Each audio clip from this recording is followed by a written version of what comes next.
Welcome friends. ಇವತ್ತು ನಾವು P S ಐಯಲ್ಲಿ ಕೇಳಿರುವಂತಹ ವಿಜ್ಞಾನದ ಎಲ್ಲ ಹಳೆ ಪ್ರಶ್ನೆಗಳನ್ನು ಒಂದು ಕಡೆ ಸೆಗ್ರಿಗೇಟ್ ಮಾಡಿ ಡಿಸ್ಕಸ್ ಮಾಡ್ತಾ ಇದ್ದೀವಿ. ಓಕೆ, ಇನ್ನೊಂದು ಇಂಪಾರ್ಟೆಂಟ್ ಪಾಯಿಂಟ್ ಏನಪ್ಪ ಅಂತಂದರೆ, ನಾವು ಪಿ ಎಸ್ ಐಯಲ್ಲಿ ಮ್ಯಾಕ್ಸಿಮಮ್ಮು ನಾವು ಫೇಲ್ ಆಗೋದು ಎಲ್ಲಪ್ಪ ಅಂತಂದರೆ ಸೈನ್ಸ್ ಕ್ವೆಶನ್ ಹ್ಯಾಂಡಲ್ ಮಾಡುವಾಗ ಕೆಲವೊಂದು ಮಿಸ್ಟೇಕ್ ಮಾಡ್ತಿರ್ತೀವಿ. ಈಗಂತೂ ಡಿಫ್ರೆಂಟಾಗಿ ಬೇರೆ ವೆಬ್ಸೈಟ್ ಆಗಲಿ, ಬೇರೆ ಕಡೆಯಿಂದ ಬೇರೆ ಸೋರ್ಸಸ್ ಯೂಸ್ ಮಾಡಿ ಅವರು ಕ್ವೆಶನ್ಸ್ ಹಾಕ್ತಿದ್ದಾರೆ. ಸೊ ಹಾಗಾಗಿ ನಾವು ಸೈನ್ಸ್ ಎಷ್ಟು ಸ್ಟ್ರಾಂಗ್ ಇದ್ದರೆ ಅಷ್ಟು ಒಳ್ಳೆಯದು. Okay, P S I science questions, ಆಮೇಲೆ ಎಲ್ಲ ವಿಜ್ಞಾನದ ಎಲ್ಲ ಪ್ರಶ್ನೆಗಳು ಒಂದೇ ಕಡೆ ನಾವು ಡಿಸ್ಕಸ್ ಮಾಡ್ತಾಯಿದ್ದೀವಿ. ಈಗ ನಾವು ಒಂದು ಪೇಪರಲ್ಲಿ ಎಕ್ಸ್ಪ್ಲೇನ್ ಮಾಡುವಾಗ ಇಲ್ಲ ಒಂದು 4, 5, 5, 10, 11 ಈ ಥರ ಇರುತ್ತೆ. ಬಟ್ ಇಲ್ಲಿ ಈ ವಿಡಿಯೋದಲ್ಲಿ ನಾವು ಒಂದೊಂದು ಪಾರ್ಟಾಗಿ ಎಕ್ಸ್ಪ್ಲೇನ್ ಮಾಡ್ತಾ ಹೋಗ್ತಾ ಇರ್ತೀವಿ.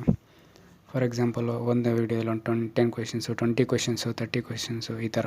ಅಂದರೆ it completely belongs to only science subject ಅಷ್ಟೇ. ಅಂದರೆ ಇವೆಲ್ಲನೂ ನಮ್ಮ ಲಾಸ್ಟ್ 10-15 ಇಯರ್ಸಲ್ಲಿ P S I, P C ಅಲ್ಲಿ ಕೇಳಿರುವಂತಹ ಪ್ರಶ್ನೆಗಳಿರುತ್ತೆ. So exam point of view ಅಲ್ಲಿ ಎಲ್ರಿಗೂ ತುಂಬ ಇಂಪಾರ್ಟೆಂಟ್ ಆಗಿರುವಂಥವುಗಳೇ.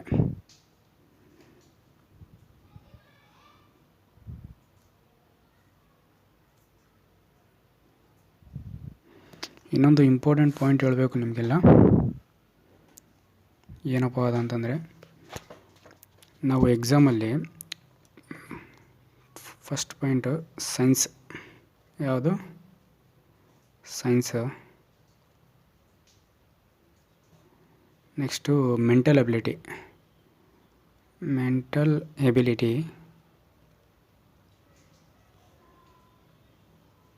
ಆಮೇಲೆ ಕರೆಂಟ್ ಅಫೇರ್ಸು.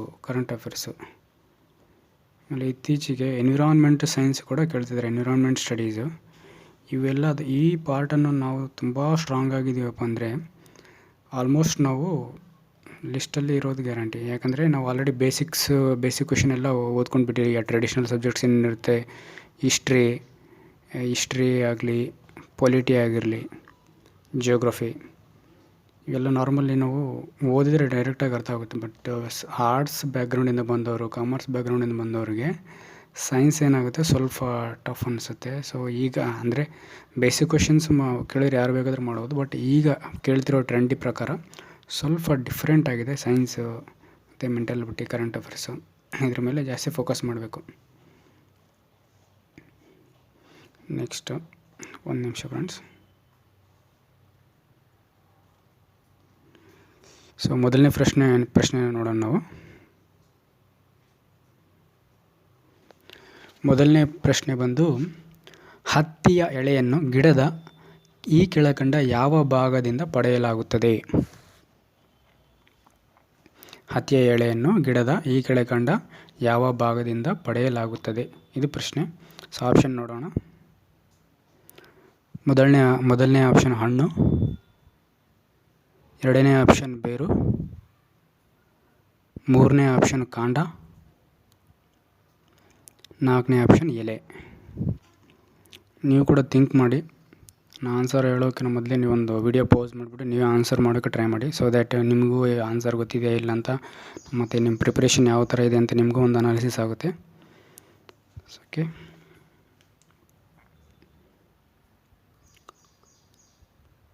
ಆನ್ಸರ್ ಬಂದುಬಿಟ್ಟು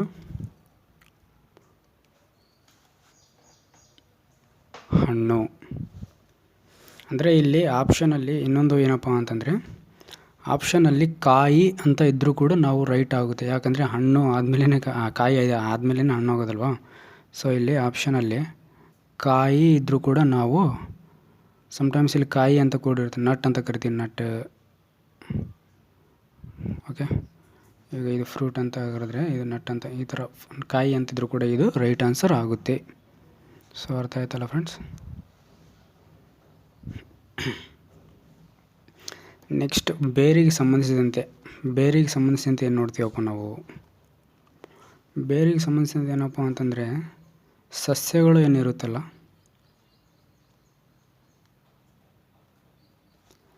ಸಸ್ಯಗಳು ನ್ಯೂಟ್ರಿಯಾಂಟ್ಸ್ ಅಂತ ಕರಿತೀವಿ ನಾವು ಇಂಗ್ಲೀಷಲ್ಲಿ. ಪೋಷಕಾಂಶಗಳು,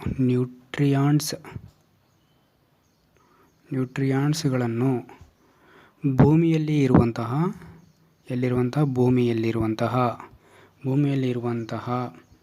ಮಣ್ಣಿನ ಕಣಗಳು ಬೇರಿನ ಮೂಲಕ ಪೋಷಕಾಂಶಗಳನ್ನು ಸಸ್ಯಗಳಿಗೆ ರವಾನಿಸುತ್ತವೆ. ಓಕೆ, ಈ ಥರ ಬೇರೆ ಇರುತ್ತೆ ಸಸ್ಯಗಳದ್ದು. ಆ ಬೇರಿನ ಮೂಲಕ ಈ ಮಣ್ಣು ಇರುತ್ತಲ್ಲ, ಇಲ್ಲಿ ಮಣ್ಣು ಹಿಂಗೆ ಮಣ್ಣು ಇರ್ತೀವಿ, ಬೇರಿನ ಮೂಲಕ ನ್ಯೂಟ್ರಿಯೆಂಟ್ಸ್ಗಳನ್ನು ಸಸ್ಯಗಳಿಗೆ ರವಾನಿಸುತ್ತವೆ. ಓಕೆ,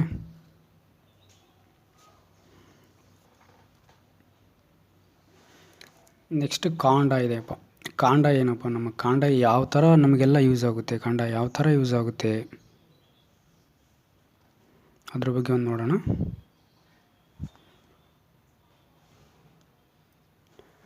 ಕಾಂಡ ಅಂತಂದರೆ ಇದ್ರ ಮುಖಾಂತರ ನಮಗೆ ಝೈಲಮ್ಮು ಫ್ಲೋಯಮ್ ಅಂತ ಕರಿತೀವಿ. ಝೈಲಮ್ಮು ಮತ್ತು ಫ್ಲೋಯಮ್ಮು, ಇಲ್ಲಿ ಸಸ್ಯದ ಭಾಗಗಳಿಗೆ ಫ್ಲೋಯಮ್ ಅನ್ನೋದು ಆಹಾರವನ್ನು ತೆಗೆದುಕೊಂಡು ಹೋಗ್ತದೆ ಕಾಂಡದ ಮುಖಾಂತರ. ಯಾವುದು? ಫ್ಲೋಯಮ್ ಅನ್ನೋದು ಆಹಾರ ತೆಗೆದುಕೊಂಡು ಹೋಗುತ್ತದೆ. ಅದೇ ತರಹ ಝೈಲಮ್ ಅನ್ನೋದು ನೀರಿನ ಸರಬರಾಜು ಮಾಡುತ್ತದೆ. ಕಾಂಡದ ಬಗ್ಗೆ ಕೇಳಬೇಕಂದ್ರೆ ಇನ್ನೊಂದು ಮಾಡಿಫೈಡ್ ಸ್ಟೆಮ್ ಅಂತ ಕರೀತಾರೆ. ಮಾಡಿಫೈಡ್ ಸ್ಟೆಮ್ ಯಾವುದಪ್ಪ ಅಂತಂದರೆ ನಮ್ಮ ಪೊಟ್ಯಾಟೊ, ಆಲೂಗಡ್ಡೆಯನ್ನು ನಾವು ಮಾಡಿಫೈಡ್ ಸ್ಟೆಮ್ ಅಂತ ಕರಿತೀವಿ. ಓಕೆ, ಇದು ತುಂಬ ಇಂಪಾರ್ಟೆಂಟು. ನೆಕ್ಸ್ಟು ಬರುವಂಥದ್ದು ಚಾನ್ಸಸ್ ಜಾಸ್ತಿ ಇದೆ. ನೆಕ್ಸ್ಟ್ ತುಂಬ ಇಂಪಾರ್ಟೆಂಟ್ ಎಲೆ ಬಗ್ಗೆ ಹೇಳಬೇಕಂದ್ರೆ,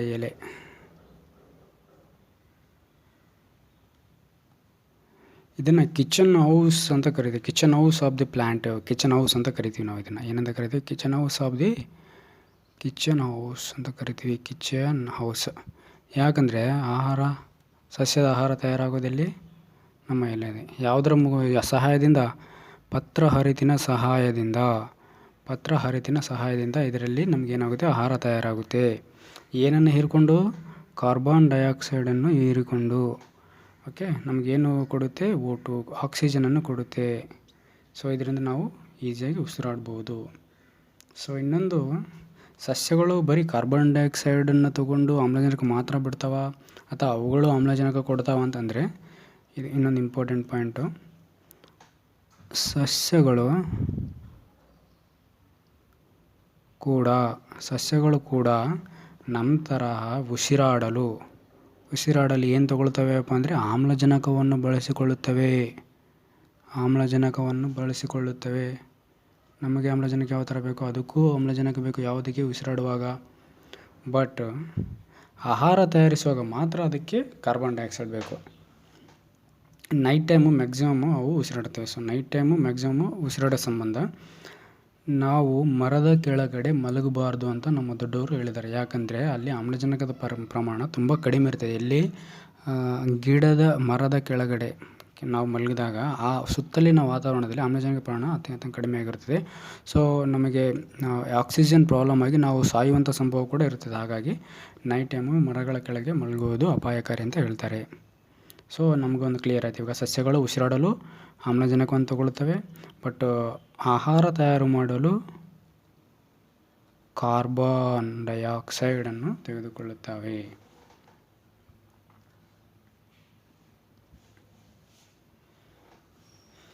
ಕಾರ್ಬನ್ ಡೈಆಕ್ಸೈಡ್ ಏನಾದರೂ ನಮ್ಮ ಪರಿಸರದಿಂದ ಹೋಗಲಿಲ್ಲಪ್ಪ ಅಂತಂದರೆ ಏನೇನಾಗ್ತಿತ್ತು? ಕಾರ್ಬನ್ ಡೈಆಕ್ಸೈಡಿಂದ ಈಗ ಏನೇನಾಗ್ತಿದೆ? ಕಾರ್ಬನ್ ಡೈಆಕ್ಸೈಡ್ನಿಂದ ಏನೇನಾಗ್ತಿದೆ? ಗ್ಲೋಬಲ್ ವಾರ್ಮಿಂಗ್ ಆಗ್ತಿದೆ. ಗ್ಲೋಬಲ್ ವಾರ್ಮಿಂಗ್ ಅಂದರೆ ಜಾಗತಿಕ ತಾಪಮಾನ, ಹಸಿರುಮನೆ ಪರಿಣಾಮ ಅಂದರೆ ಏನು ಗ್ಲೋಬಲ್ ವಾರ್ಮಿಂಗ್ ಅಂದರೆ ಭೂಮಿ ದಗದಗನೆ ಉರಿತಾ ಇದೆ. ಯಾವುದರಿಂದ? ನಾವು ಮಾಡಿರುವಂಥ ಮಾಲಿನ್ಯಗಳಿಂದ, ನಾವು ಮಾಡುವಂಥ ಮಾನವನ ದುರಾಸೆಯಿಂದ ಆಗಿರುವಂಥ ಮಾಲಿನ್ಯಗಳಿಂದ ಭೂಮಿ ದಗದಗನೆ ಉರಿದು ಗ್ಲೋಬಲ್ ವಾರ್ಮಿಂಗ್ಗೆ ಕಾರಣ ಆಗಿದೆ. ತುಂಬ 6 ವಿಧದ ಕಾರ್ಬನ್ ಆ್ಯಸಿಡ್ಸನ್ನು ಬಿಡ್ತಾ ಇದ್ದೀವಿ ನಾವು. ಓಕೆನಾ? ಅವುಗಳಿಂದ ಜಾಗತಿಕ ತಾಪಮಾನ ಹೆಚ್ಚಾಗಿ ಗ್ಲೋಬಲ್ ವಾರ್ಮಿಂಗ್ ಜಾಸ್ತಿ ಆಗ್ತಿದೆ, ಹಸಿರುಮನೆ ಪರಿಣಾಮ ಉಂಟಾಗ್ತಿದೆ. ನಮಗೆ ಈಗ ಕೊರೋನಾ ಆಗಲಿ, ಈಗ ವಿವಿಧ ರೀತಿಯ ಡಿಸಾಸ್ಟರ್ ಮ್ಯಾನೇಜ್ಮೆಂಟ್ ಆಗಲಿ, ಈ ಥರದ್ದೆಲ್ಲ ಆಗಲಿಕ್ಕೆ ಕಾರಣ ಏನಪ್ಪ ಅಂತಂದರೆ ನಾವು ಮಾನವ ಮಾಡಿಕೊಂಡದ್ದೇ ಕರ್ಮ ಇದು. ಸೊ ಹಾಗಾಗಿ ಆದಷ್ಟು ನಾವು ಮರಗಳನ್ನು ಬೆಳೆಸಬೇಕು. ಮರಗಳನ್ನು ಬೆಳೆಸೋದ್ರಿಂದ ಅವುಗಳು ಇವಾಗ ಲ್ಯಾಂಡ್ ಸ್ಲೈಡಿಂಗ್ ಅಂತ ಕರಿತೀವಿ. ಲ್ಯಾಂಡ್ ಸ್ಲೈಡಿಂಗ್ ಯಾಕಾಗುತ್ತೆಪ್ಪ ಅಂತಂದರೆ ಭೂಕುಸಿತ ಅಂತ ಕರಿತೀವಿ ಕನ್ನಡದಲ್ಲಿ. ಭೂಕುಸಿತ ಯಾಕಾಗುತ್ತಂದರೆ ಇಲ್ಲೊಂದು ಮರ ಇದೆ, ಫಾರ್ ಎಕ್ಸಾಂಪಲ್ ಇಲ್ಲೊಂದು ಮರ ಇದೆಯಪ್ಪ, ಇಲ್ಲಿ ಬೇರಿದೆ. ಈ ಬೇರು ಎಷ್ಟು ಪ್ರದೇಶನ ಸರಿಯಾಗಿ ಹಿಡಿದಿಟ್ಕೊಂಡಿದೆ ಮಣ್ಣನ್ನು, ಇದೆಲ್ಲ ಬೇರುಗಳು ಹಿಂಗೆಲ್ಲ ಹರಡಿ ಇಲ್ಲಿರೋ ಎಲ್ಲ ಮಣ್ಣನ್ನು ಚೆನ್ನಾಗಿ ಹಿಡಿದಿಟ್ಕೊಂಡಿರುತ್ತೆ. ಯಾಕಂದರೆ ಈ ಬೇರುಗಳು ಹಿಂಗೆಲ್ಲ ಹಿಡಿದಿಟ್ಕೊಂಡಿದೆ. ಎಂಥದ್ದೇ ಮೌಂಟೇನ್ ಇರಲಿ, ಹಿಂಗೆ ಇರಲಿ, ಎಷ್ಟೇ ನೀರು ಬರಲಿ, ಇದು ಬೇರು ಮಣ್ಣನ್ನು ಸಡಿಲಗೊಳಿಸಲಾರದೆ ಗಟ್ಟಿಯಾಗಿ ಹಿಡಿದುಕೊಂಡಿರುತ್ತೆ. ಒಂದು ವೇಳೆ ನಾವು ಮರಗಳನ್ನು ನಾಶ ಮಾಡಿದೀವಪ್ಪ ಅಂತಂದರೆ ಅಲ್ಲಿ ಹಿಡಿದಿಟ್ಟುಕೊಳ್ಳೋ ಯಾವುದೇ ಬೇರೆ ಇರಲ್ಲ. ಸೊ ಹಾಗಾಗಿ ಭೂಕುಸಿತಗಳು ಆದಷ್ಟು ಜಾಸ್ತಿ ಆಗ್ತವೆ ಇದರಿಂದ. ಎಲೆಗಳಲ್ಲಿ ನಾವು ಎಲೆಗಳ ಬಗ್ಗೆ ಮಾತಾಡ್ತಿದ್ದೀವಲ್ಲ, ಎಲೆಗಳಲ್ಲಿ ಪತ್ರ ಹರಿತು ಮಾಡುವಂಥ ಸಂದರ್ಭದಲ್ಲಿ ನಮಗೆ ಏನಂತಪ್ಪ ಅಂದರೆ ಕ್ಲೋರೋಫಿಲ್ ಅನ್ನೋದೊಂದು ನೆನಪಿರಬೇಕು. ಕ್ಲೋರೋಫಿಲ್ ಸಹಾಯದಿಂದ ಮಾಡ್ತೀವಿ. ಮತ್ತು ಮೆಗ್ನೀಸಿಯಮ್ ಅನ್ನೋ ಒಂದು ಲೋಹ ಇರುತ್ತೆ ಅಲ್ಲಿ.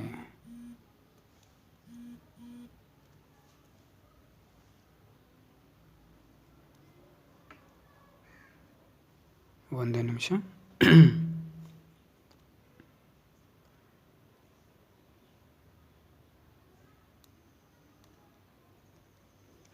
ಯಾವ ಲೋಹ ಇರುತ್ತೆ? ಮೆಗ್ನೀಸಿಯಮ್.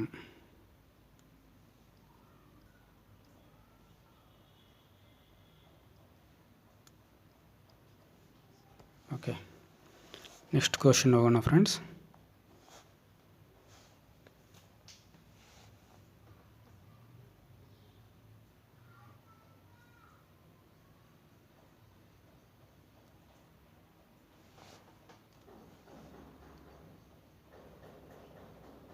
ಸೊ ಹಾಗಾಗಿ ನಮ್ಮ ಆನ್ಸರು ಏನಾಯಿತು? ಹಣ್ಣಾಯ್ತು. ಇಲ್ಲಿ ಹಣ್ಣು ಅಂತ ನೋಡಿದ್ವಿ. ನೆಕ್ಸ್ಟ್ ಕ್ವೆಶನು,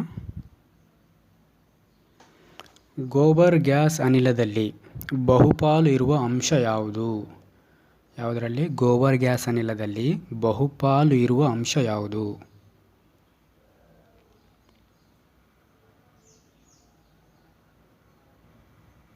ಆಪ್ಷನ್ ನೋಡೋಣ. Ethylene, acetylene, methane, carbon dioxide. Option 4 option ಕೊಟ್ಟಿದ್ದೀನಿ. ಆನ್ಸರ್ ನೋಡಿ. ಆನ್ಸರ್ ಬಂದ್ಬಿಟ್ಟು ಮಿಥೇನ್. ಗೋಬರ್ ಗ್ಯಾಸ್ನಲ್ಲಿ ಬಹುಪಾಲಿರುವ ಅಂಶ ಮಿಥೇನ್ ಆಗಿದೆ. ಸೊ ನಾವು ಆಪ್ಷನ್ ವೈಸ್ ನೋಡೋಣ ಫ್ರೆಂಡ್ಸ್. ಆಪ್ಷನ್ ವೈಸ್ ಏನೇನಿದೆಯಪ್ಪ? ಆಪ್ಷನ್ ವೈಸು ಇಥಿಲೀನ್, ಇದನ್ನು ಇಂಗ್ಲೀಷಲ್ಲಿ ಇಥಿಲೀನ್ ಅಂತ ಕರಿತೀವಿ. ಇಥಿಲೀನ್ ಏನಕ್ಕಪ್ಪ ಅಂದರೆ ತುಂಬ ಇಂಪಾರ್ಟೆಂಟು. ಹಣ್ಣುಗಳನ್ನು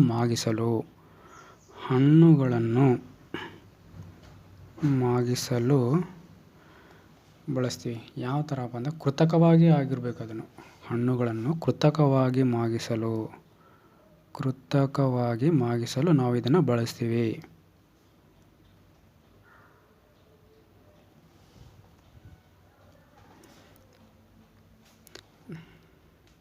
ನೆಕ್ಸ್ಟು ಕಾರ್ಬನ್ ಡೈಆಕ್ಸೈಡ್ ಬಗ್ಗೆ ಅಂತ ಆಲ್ರೆಡಿ ಹೇಳಿದ್ದೀನಿ. ಮಿಥೇನ್ ಬಗ್ಗೆ ಇದರಲ್ಲಿ ಹೇಳಿದ್ದೀನಿ. ಇನ್ನೊಂದು LPG ಸಿಲಿಂಡರ್ ಅಂತ ಬರುತ್ತೆ.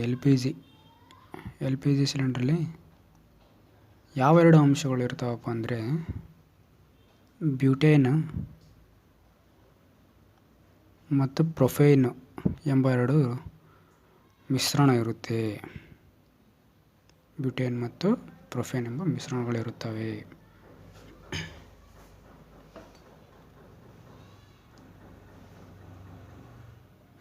ಇದರಲ್ಲಿ ಅಸಿಟೋನ್ ಅಂತ ಒಂದು ಬರುತ್ತೆ. ಇನ್ನೊಂದು ಅಸಿಟೋನ್, ಅಸಿಟಲಿನ್ ಅಲ್ಲ, ಅಸಿಟೋನ್.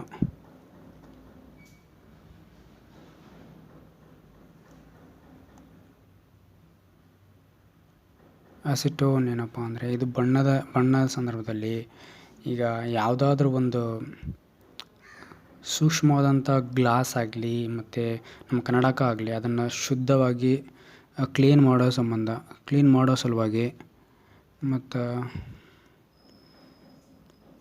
ನಾವು ಬೆರಳಿಗೆ ಇದು ಉಗುರಿಗೆ ಹಂಚ್ಕೋತೀವಲ್ಲ ಉಗುರಿಗೆ ನೇಲ್ ಪಾಲಿಷ್ ಅಂತ ಕರಿತೀವಿ.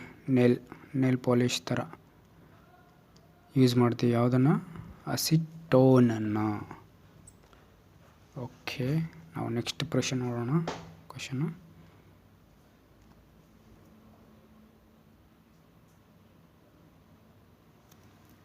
ಅಡುಗೆ ಅನಿಲಗಳನ್ನು ಸಿಲಿಂಡರ್ಗಳಲ್ಲಿ ಸರಬರಾಜು ಮಾಡಲ್ಪಡುವ ವಸ್ತು ಯಾವುದು? ಪ್ರಶ್ನೆ ಮತ್ತೆ ಓದ್ತೀನಿ.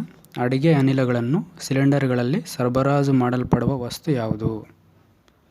ಆಪ್ಷನ್ ನೋಡೋಣ ಫ್ರೆಂಡ್ಸ್. ದ್ರಾವಣ, ವಾಯು, ಘನೀಕೃತ, ಮಿಶ್ರಣ. ಆನ್ಸರ್ ಮಿಶ್ರಣ.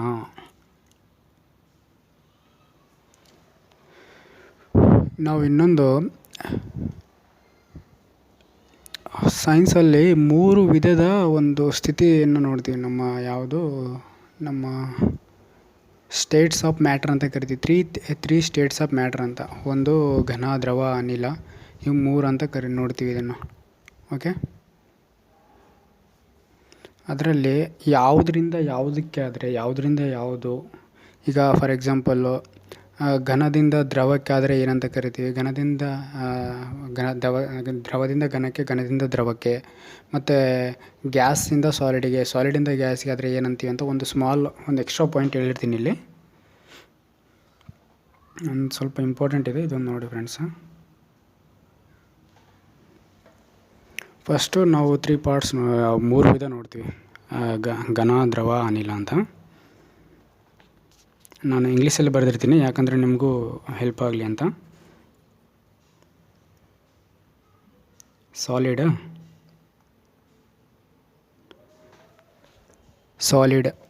ಆಮೇಲೆ ಇಲ್ಲಿ ಗ್ಯಾಸ್. ಇದು ಗ್ಯಾಸ್ ಅಂದರೆ ಅನಿಲ, ಇದು ಘನ. ಸಾಲಿಡ್ ಅಂದರೆ ಘನ. ಆಮೇಲೆ ಲಿಕ್ವಿಡ್.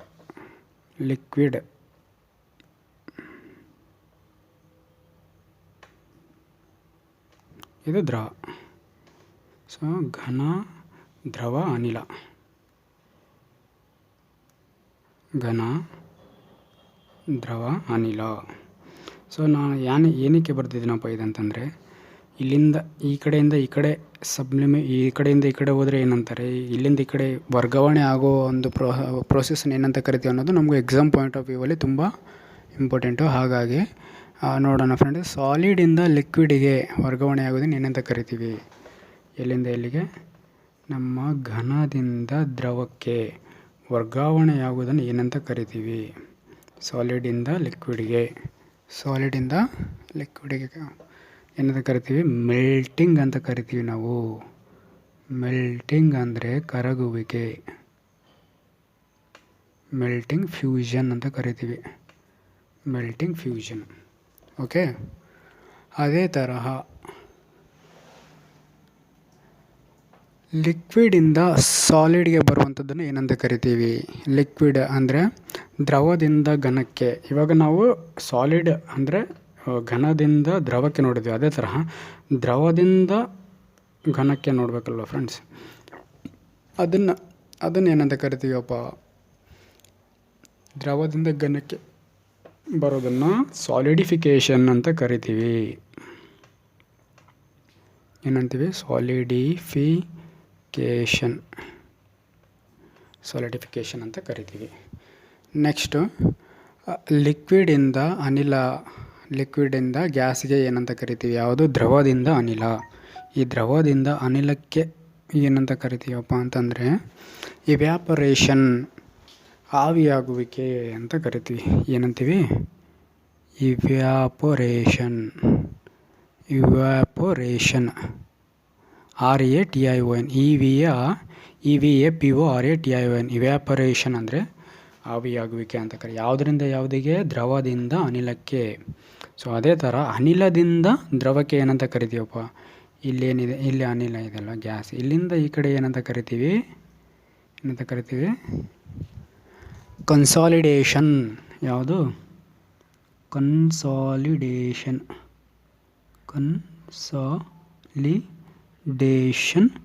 ಅಂತ ಕರಿತೀವಿ. DA ಕನ್ಸಾಲಿಡೇಷನ್ ಅಂತ ಕರಿತೀವಿ. ಇದು ನಮಗೆ ಎಕ್ಸಾಮ್ ಪಾಯಿಂಟ್ ಆಫ್ ವ್ಯೂ ತುಂಬ ಇಂಪಾರ್ಟೆಂಟ್ ಆಗಿರುತ್ತೆ. PSI ಮತ್ತು PCಗೆ ಇಲ್ಲಿಂದ ಇಲ್ಲಿಗೆ ಹೋಗೋದು, ಇಲ್ಲಿಂದ ಕನ್ವರ್ಟ್ ಆಗೋದು ಏನಂತ ಕರೀತಾರೆ ಅಂತ ಡೈರೆಕ್ಟಾಗಿ ಕ್ವಶನ್ ಕೇಳ್ತಿರ್ತಾರೆ. ಸೊ ನೆಕ್ಸ್ಟು ನಮಗೆ ಸಾಲಿಡಿಂದ ಗ್ಯಾಸಿಗೆ ಏನಂತ ಕರಿತೀವಿ? ಸಾಲಿಡಿಂದ ಗ್ಯಾಸಿಗೆ ಏನಂತ ಕರಿತೀವಪ್ಪ ಅಂದರೆ ಘನದಿಂದ ಅನಿಲಕ್ಕೆ ಏನಂತೀವಿ? ಸಬ್ಲಿಮೇಷನ್ ಅಂತ ಕರಿತೀವಿ. ಏನಂತೀವಿ?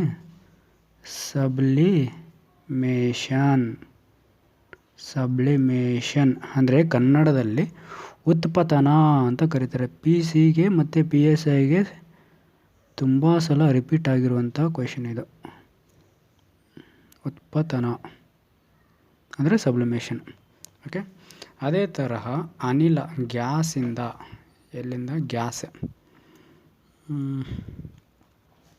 ಈ ಗ್ಯಾಸಿಂದ ಸಾಲಿಡ್ಗೆ ಅಂದರೆ ಅನಿಲದಿಂದ ಘನಕ್ಕೆ ಹೋಗೋದನ್ನು ಏನಂತ ಕರಿತೀವಿ? ಈಗ ನಾವು ಮೊದಲೇ ನೋಡಿದ್ದೀವಿ, ಘನದಿಂದ ಅನಿಲಕ್ಕೆ ನೋಡಿದ್ದೀವಿ, ಅದನ್ನು ಸಬ್ಲಿಮೇಷನ್ ಅಂತ ಕರೆದ್ರು. ಅದೇ ತರಹ ಅನಿಲದಿಂದ ನಮ್ಮ ಘನ ಸ್ಥಿತಿಗೆ ಹೋಗುವುದನ್ನು ಏನಂತ ಕರಿತೀವಪ್ಪ ಅಂತಂದರೆ ಡಿಪೋಸಿಷನ್ ಅಂತ ಕರಿತೀವಿ. ಏನಂತ ಕರಿತೀವಿ? ಇಲ್ಲಿಂದ ಇಲ್ಲಿಗೆ ಹೋಗೋದನ್ನು ಡಿಪೋಸಿಷನ್. DEPOSITION.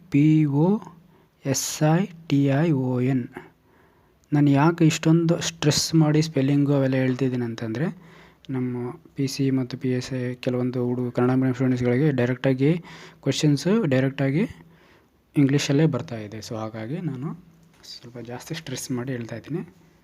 ಓಕೆ, ನಾವು ಅನಿಲದಿಂದ ಘನಕ್ಕೆ ಹೋಗೋದನ್ನು ಏನಂತ ಕರಿತೀವಿ? ಡಿಪೋಸಿಷನ್ ಅಂತ ಕರಿತೀವಿ. ಸೊ ಇಷ್ಟ ಆಯ್ತು ಫ್ರೆಂಡ್ಸ್. ನೆಕ್ಸ್ಟ್ ಇನ್ನೊಂದು ಇಂಪಾರ್ಟೆಂಟ್ ಪಾಯಿಂಟು, ಇದಂತೂ ಅರ್ಥ ಆಗಿದೆ ಅಂದ್ಕೊಂಡಿನಿ ಎಲ್ರಿಗೂ. ನೆಕ್ಸ್ಟ್ ಇಂಪಾರ್ಟೆಂಟ್ ಪಾಯಿಂಟ್,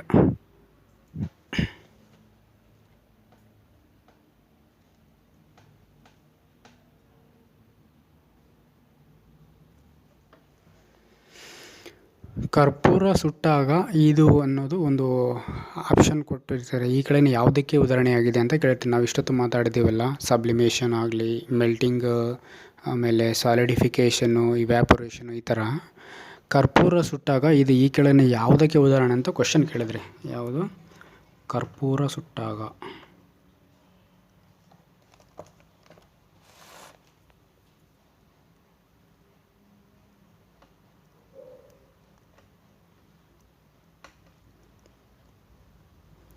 ಕರ್ಪೂರ ಸುಟ್ಟಾಗ ಏನಾಗುತ್ತೆಯಪ್ಪ ಅಂತಂದರೆ, ಕರ್ಪೂರನ ಸುಡೋದು ಎಲ್ಲರೂ ನೋಡಿ ದೇವಸ್ಥಾನಕ್ಕೆ ಹೋದಾಗ, ಅದು ಒಂದು ನಾವೇನು ನೋಡಿದ್ವಿ ಇಷ್ಟೊತ್ತು, ಒಂದು ಘನದಿಂದ ದ್ರವವನ್ನು ಆಗಬೇಕು, ದ್ರವದಿಂದ ಅನಿಲನ್ನು ಆಗಬೇಕು, ಅನಿಲದಿಂದ ಏನಾಗಬೇಕಂತ ಈ ಥರ ನೋಡಿದ್ವಲ್ಲ. ಆಗ ಕರ್ಪೂರ ಅನ್ನೋದು ಒಂದು ಘನ ಅಂದರೆ ಸಾಲಿಡ್, ಗಟ್ಟಿಯಾದಂಥ ಒಂದು ಎಲಿಮೆಂಟು.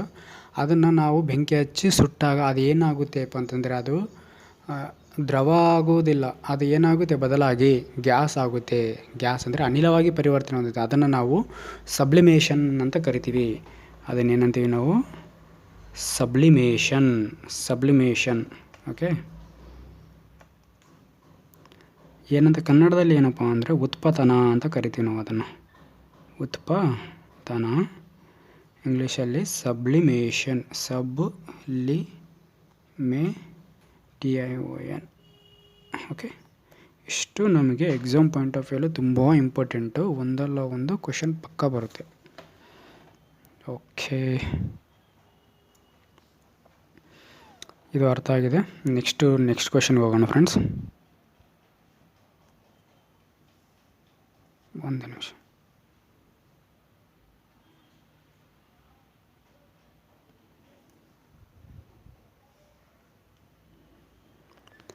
ಸಾಮಾನ್ಯ ವಯಸ್ಕ ವ್ಯಕ್ತಿಯ ಹೃದಯದ ಪ್ರತಿ ನಿಮಿಷದ ಬಡಿತ ಎಷ್ಟು? ಸಾಮಾನ್ಯ ವಯಸ್ಕ ವ್ಯಕ್ತಿಯ ಹೃದಯದ ಪ್ರತಿ ನಿಮಿಷದ ಬಡಿತ ಎಷ್ಟು? ಆಪ್ಷನ್ ನೋಡೋಣ. 84, 96, 60, 72.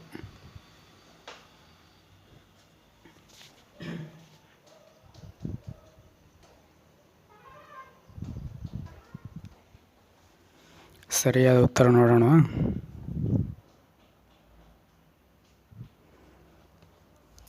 ಸಾಮಾನ್ಯ ವಯಸ್ಕ ವ್ಯಕ್ತಿಯ ಹೃದಯದ ಪ್ರತಿ ನಿಮಿಷದ ಬಡಿತ ಎಷ್ಟಪ್ಪ ಅಂದರೆ 72.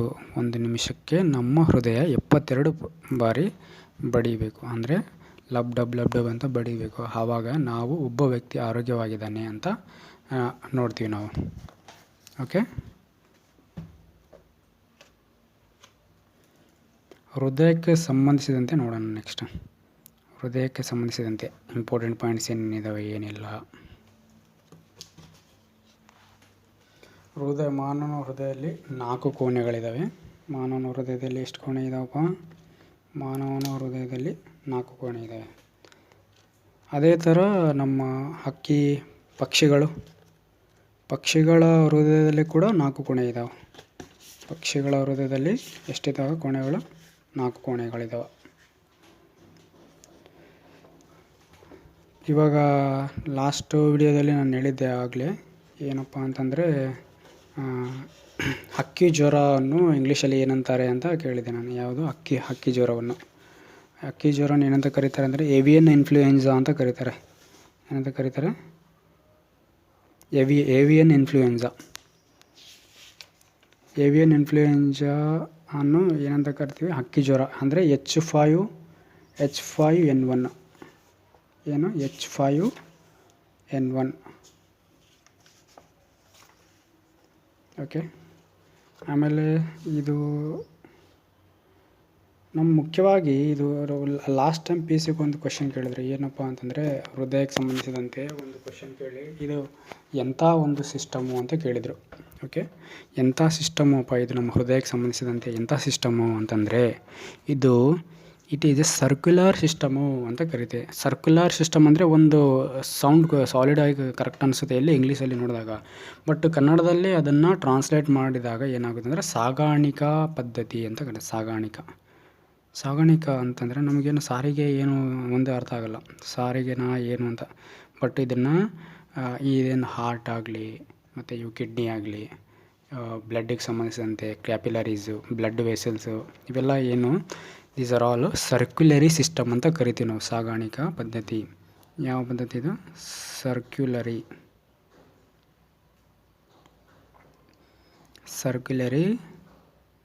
ಸಿಸ್ಟಮ್ ಅಂತ ಕರಿತೀವಿ. ಇದು PCಗೆ 2020 ಡೈರೆಕ್ಟಾಗಿ ಕೇಳಿದರು. ಹಾರ್ಟಿಗೆ ಸಂಬಂಧಿಸಿದಂತೇನೋ ಕಿಡ್ನಿಗೆ ಸಂಬಂಧಿಸಿದಂತೆ ಇದು ಎಂಥ ಒಂದು ಸಿಸ್ಟಮ್ ಅಂದರೆ ಇಟ್ ಈಸ್ ಎ ಸರ್ಕ್ಯುಲರಿ ಸಿಸ್ಟಮ್ ಅಂತ ಗೊತ್ತಿರಬೇಕು ನಮಗೆ.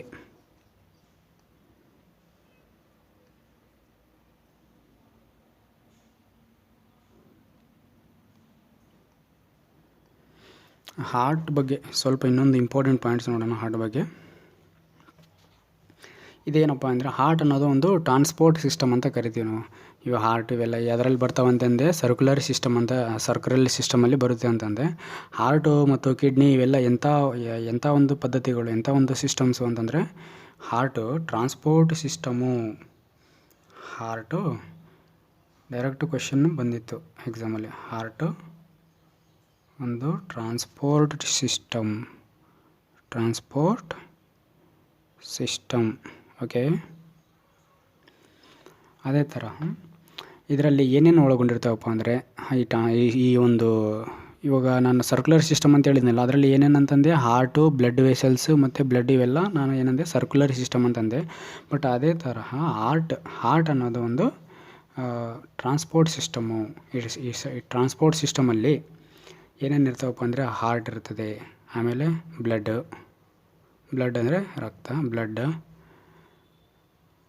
ಆಮೇಲೆ ಬ್ಲಡ್ ವೆಸಲ್ಸು ಎಲ್ಲ ಒಳಗೊಂಡಿರ್ತದೆ. ಯಾವುದು? ನಮ್ಮ ಟ್ರಾನ್ಸ್ಪೋರ್ಟ್ ಸಿಸ್ಟಮು.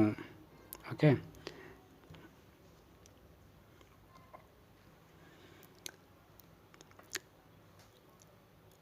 ಹಾರ್ಟ್ ಏನು ಮಾಡ್ತದಪ್ಪ ಅಂದರೆ 4 ಕೋಣೆಗಳಿರ್ತವೆ.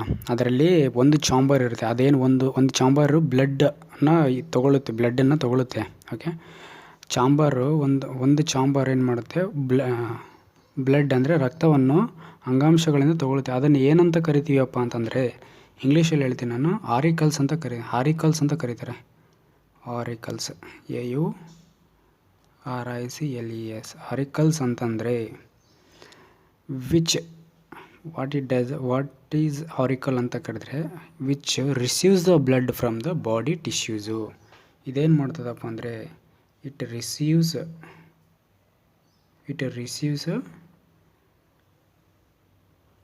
Blood from the body tissues. ರಕ್ತವನ್ನು ಒಳಗೊಯ್ಯುತ್ತದೆ. ಯಾವುದು? ಆರಿಕಲ್ಸು. ಓಕೆ, ನೆಕ್ಸ್ಟು ಇನ್ನೊಂದು ಪಾರ್ಟ್ ಬರುತ್ತೆ, ವೆಂಟ್ರಿಕಲ್ಸ್ ಅಂತ ಬರುತ್ತೆ. ವೆಂಟ್ರಿಕಲ್ಸ್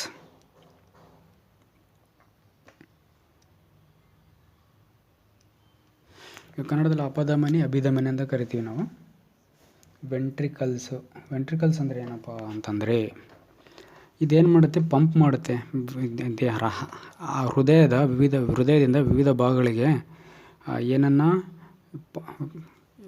ನಮ್ಮ ಹೃದಯದ ಚಾಂಬರ್ಸ್ಗಳಿಂದ ರಕ್ತವನ್ನು ಹೊರಗಡೆ ದೇಹದ ವಿವಿಧ ಭಾಗಗಳಿಗೆ ಪಂಪ್ ಮಾಡುತ್ತೆ. ಅಂದರೆ it pump blood to body, ದೇಹದ ವಿವಿಧ ಭಾಗಗಳಿಗೆ ರಕ್ತವನ್ನು ಕೊಡುತ್ತದೆ, ರಕ್ತವನ್ನು ಸಾಗಿಸುತ್ತದೆ. ಯಾವುದು? ವೆಂಟ್ರಿಕಲ್ಸ್. ನಾವು ಇಂಗ್ಲೀಷಲ್ಲೇ ನೆನ್ಪಿಟ್ಕೋಬೇಕು. ನಾನು ಇಂಗ್ಲೀಷಲ್ಲೇ ನೆನ್ಪಿಟ್ಕೊಳ್ಳಿ ಅಂತ ಇಂಗ್ಲೀಷಲ್ಲೇ ಬರಿತಾ ಇದ್ದೀನಿ.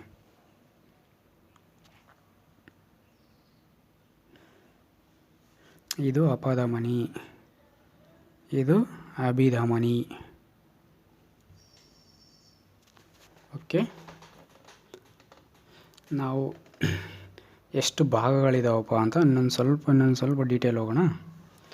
ಮೀನಲ್ಲಿ ಎಷ್ಟು ಚಾಂಬರ್ಸ್ ಇದಾವಪ್ಪ, ಎಷ್ಟು ಕೋಣೆಗಳಿದ್ದಾವೆ ಮೀನಲ್ಲಿ ಅಂತಂದರೆ, ಹೃದಯದ ಎಷ್ಟು ಕೋಣೆಗಳು, ಯಾವುದ್ಯಾವುದರಲ್ಲಿ ಎಷ್ಟೆಷ್ಟು ಕೋಣೆಗಳಿದ್ದಾವೆ ಅನ್ನೋದು ನೋಡೋಣ. ಮೀನಿನಲ್ಲಿ ಎಷ್ಟು ಕೋಣೆಗಳು, ಹೃದಯದ ಕೋಣೆಗಳು ನಾವು ಮಾತಾಡ್ತಾ ಇರೋದು. ಮೀನಿನಲ್ಲಿ 2 ಹೃದಯದ ಕೋಣೆಗಳಿದ್ದಾವೆ. ಎಷ್ಟಿದೆ? ಮೀನಿನಲ್ಲಿ 2 ಹೃದಯದ ಕೋಣೆಗಳು. ಓಕೆ, ಅದೇ ಥರ ಮೊಸಳೆ ಮತ್ತು ಮೊಸಳೆ ಆಗಿರ್ಬೋದು, ಮತ್ತು ನಮ್ಮ ಹಕ್ಕಿ ಮತ್ತು ಸಸ್ತನಿಗಳು ಅಂದರೆ ಇಂಗ್ಲೀಷಲ್ಲಿ ಮೆಮಲ್ಸ್ ಅಂತ ಕರಿತೀವಿ. ಸಸ್ತನಿಗಳಲ್ಲಿ ಎಷ್ಟು ಕೋಣೆಗಳಿದಾವಪ್ಪ, ತುಂಬ ಇಂಪಾರ್ಟೆಂಟು. ಹಕ್ಕಿ, ಸಸ್ತನಿ, ಯಾವುದು? ಮೊಸಳೆ. ಇದರಲ್ಲಿ ಎಷ್ಟು ಕೋಣೆಗಳಿದೆ? 4. ಮನುಷ್ಯನಲ್ಲಿ ಎಷ್ಟು ಕೋಣೆಗಳಿದ್ದಾವೆ? 4 ಕೋಣೆಗಳಿದ್ದಾವೆ.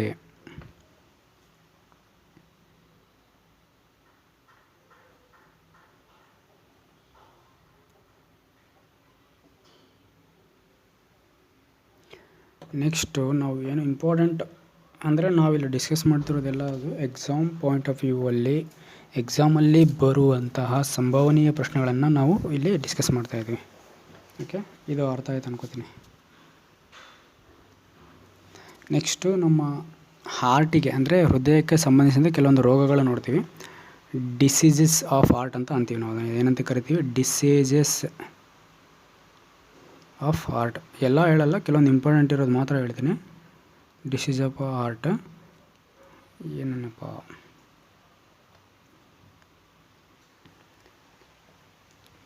ಟಾಕಿಕಾರ್ಡಿಯಾ ಅಂತ ಕರಿತೀವಿ. ಫಸ್ಟ್ ಕಾರ್ಡಿಯಾ ಅಂತ ನೆನ್ಪಿಟ್ಕೊಳ್ಳಿ. ಕಾರ್ಡಿಯಾ ಅಂತ ಅಂದರೆ ಅದು obviously it is related to disease of heart ಅಂತ ಅಂದ್ಕೊಳ್ಳಿ, ಕಾರ್ಡಿಯಾ. ಅದೇ ಥರ ಅವರು ಮುಂದೆ tachycardia, bradycardia, heart attack, heart block, ಈ ಥರ ಒಂದು ಎಕ್ಸಾಂಪಲ್ ಕೊಟ್ಟಿರ್ತೀನಿ. TACHY ಟಾಕಿಕಾರ್ಡಿಯಾ ಅಂತ ಕೊಟ್ಟಿದ್ದಾರೆ. ಈ ಥರ ಮುಂದೆ ಏನಾದ್ರು ಬರಲಿ ಈ ಥರ, ಬಟ್ ಕಾರ್ಡಿಯಾ ಅಂತ ಇದ್ದರೆ ಅದು ಈಸ್ ರಿಲೇಟೆಡ್ ಟು ಹಾರ್ಟ್. ಅದೇ ಥರ ಹಾರ್ಟ್ ಅಟ್ಯಾಕ್ ಅಂತ ಎಲ್ರಿಗೂ ಗೊತ್ತಿದೆ. ಕೊರೋನರಿ ಥ್ರೋಂಬೋಸಿಸ್ ಅಂತ ಕರೀತಾರೆ. ಕೊರೋನರಿ ಥ್ರೋಂಬೋಸಿಸ್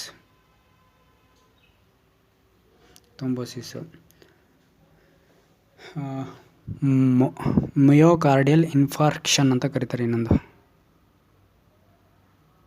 ಮಿಯೋಕಾರ್ಡಿಯಲ್, ಇಲ್ಲಿ ಕೂಡ ಕಾರ್ಡಿಯಲ್ ಅಂತ ಬಂದಿದೆ ನೋಡಿ, ಕಾರ್ಡಿಯಲ್ ಇನ್ಫೆಕ್ಷನ್ ಅಂತ ಕರೀತದೆ, ಇನ್ಫಾರ್ಕ್ಷನ್.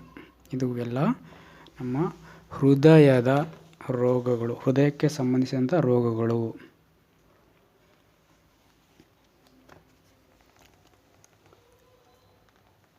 ಓಕೆ, ಇನ್ನೊಂದು ಇಂಪಾರ್ಟೆಂಟ್, ಮೊನ್ನೆ ರೀಸೆಂಟ್ಲಿ ನಮ್ಮ PSIಗೆ ಕೇಳಿರುವಂಥ ಕ್ವಶನ್ನು. ಓಕೆ, ತುಂಬ ಇಂಪಾರ್ಟೆಂಟ್ ಕ್ವಶನ್ನು, ಅದೊಂದು ಹೇಳಿ ಇದು ಮುಗಿಸ್ಬಿಡೋಣ. ಯಾವುದು, ಒಂದು ಸೆಕೆಂಡು.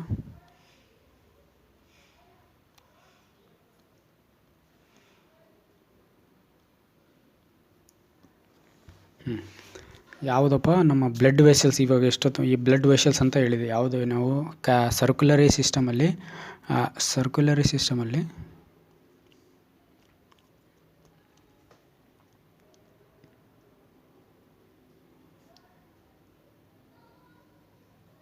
ಯಾವುದ್ಯಾವುದಿದೆ ಅಂದೆ ನಾನು? ಹಾರ್ಟು,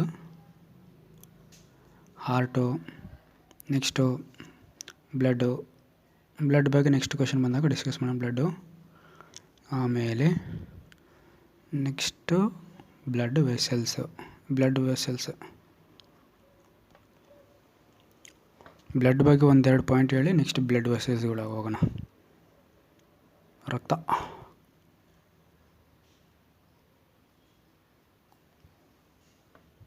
ಏನಪ್ಪ ಅಂತಂದರೆ ಇದನ್ನು ನಾವು ಇಂಗ್ಲೀಷಲ್ಲಿ ಫ್ಲೂಯಿಡ್ ಕನೆಕ್ಟಿವ್ ಟಿಶ್ಯೂ ಅಂತ ಕರಿತೀವಿ. ಫ್ಲೂಯಿಡ್ ಕನೆಕ್ಟಿವ್ ಟಿಶ್ಯೂ ಅಂತ ಕರಿತೀವಿ. ಏನಂತ ಕರಿತೀವಿ? ಫ್ಲೂಯಿಡ್ ಕನೆಕ್ಟಿವ್ ಟಿಶ್ಯೂ ಅಂಗಾಂಶ. ಎಷ್ಟಪ್ಪ ಇದರದ್ದು pH ಮೌಲ್ಯ ಎಷ್ಟು? ರಕ್ತದ pH ಮೌಲ್ಯ ಎಷ್ಟಪ್ಪ ಅಂದರೆ 7.4. ಅಂದರೆ alkaline, slightly alkaline in nature ಎಷ್ಟಪ್ಪ? 7.4. ಆದರೆ ಒಂದು ವಯಸ್ಕ, ಅಂದರೆ ಸಾಮಾನ್ಯ ವಯಸ್ಕ ಮಾನವನಲ್ಲಿ ಎಷ್ಟು ಲೀಟರ್ ರಕ್ತ ಇರುತ್ತದಪ್ಪ? ಎಷ್ಟು ಲೀಟರ್ ರಕ್ತ ಇರುತ್ತದೆ? 5.6 ಅಥವಾ 8 ಈ ಲೀಟರ್ ಇರುತ್ತದೆ. 5.6 ಅಥವಾ 8 ಲೀಟರ್ ರಕ್ತ ಇರುತ್ತದೆ. ಓಕೆ, ಅದೇ ತರಹ ರಕ್ತದಲ್ಲಿ ಕೂಡ ಕೆಲವೊಂದು ವಿಧ ಇದಾವೆ ಫ್ರೆಂಡ್ಸ್, ಅದನ್ನು ನೋಡೋಣ. ಒಂದೇ ನಿಮಿಷ. ಸೊ ಇದು ಕ್ಲಿಯರ್ ಆಗಿದೆ ಅಂತ ಅಂದ್ಕೊಂಡು ನಿಮಗೆ ಸರ್ಕ್ಯುಲರ್ ಸಿಸ್ಟಮಲ್ಲಿ ನಾವು ಹಾರ್ಟ್ ಬಗ್ಗೆ ನೋಡಿದ್ವಿ, ಕೆಲವೊಂದು ಪಾಯಿಂಟ್ಸ್ ಇಂಪಾರ್ಟೆಂಟು. ಇವಾಗ ಬ್ಲಡ್ ನೋಡ್ತಾ ಇದ್ವಿ. ನೆಕ್ಸ್ಟ್ ಮುಂದೆ ಹೋಗೋಣ. ಬ್ಲಡ್ಡಲ್ಲಿ ಒಂದು ಆಕ್ಸಿಜನೇಟೆಡ್ ಬ್ಲಡ್ ಅಂತ ಇರುತ್ತೆ, ಗಾಳಿ ಆಮ್ಲಜನಕ ಭರಿತ ಆಕ್ಸಿಜನೇಟೆಡ್ ಬ್ಲಡ್. ಇನ್ನೊಂದು ಡಿಆಕ್ಸಿಜನೇಟೆಡ್ ಬ್ಲಡ್ ಅಂತ ಇರುತ್ತೆ ಫ್ರೆಂಡ್ಸ್. Deoxygenated blood. ಓಕೆ, ಅಂದರೆ ನಮಗೆ ದ ಆಕ್ಸಿಜನೇಟೆಡ್ ಬ್ಲಡ್ ಅಂದರೆ ಏನಪ್ಪ? ಅದೊಂದು ಶುದ್ಧವಾದ ರಕ್ತ, ಅಂದರೆ ಅದು ಫುಲ್ಲು ಬ್ರೈಟ್ ರೆಡ್ ಆಗಿರುತ್ತೆ. ಅಂದರೆ ಇದು ಪರಿಶುದ್ಧವಾದಂಥ ರಕ್ತ. ಯಾವುದು?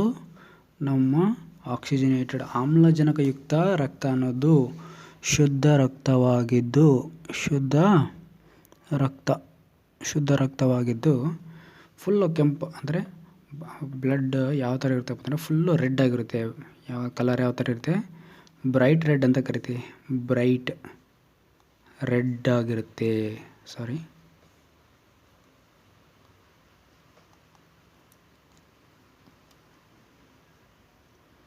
ರೆಡ್ ಆಗಿರುತ್ತೆ. ಸೊ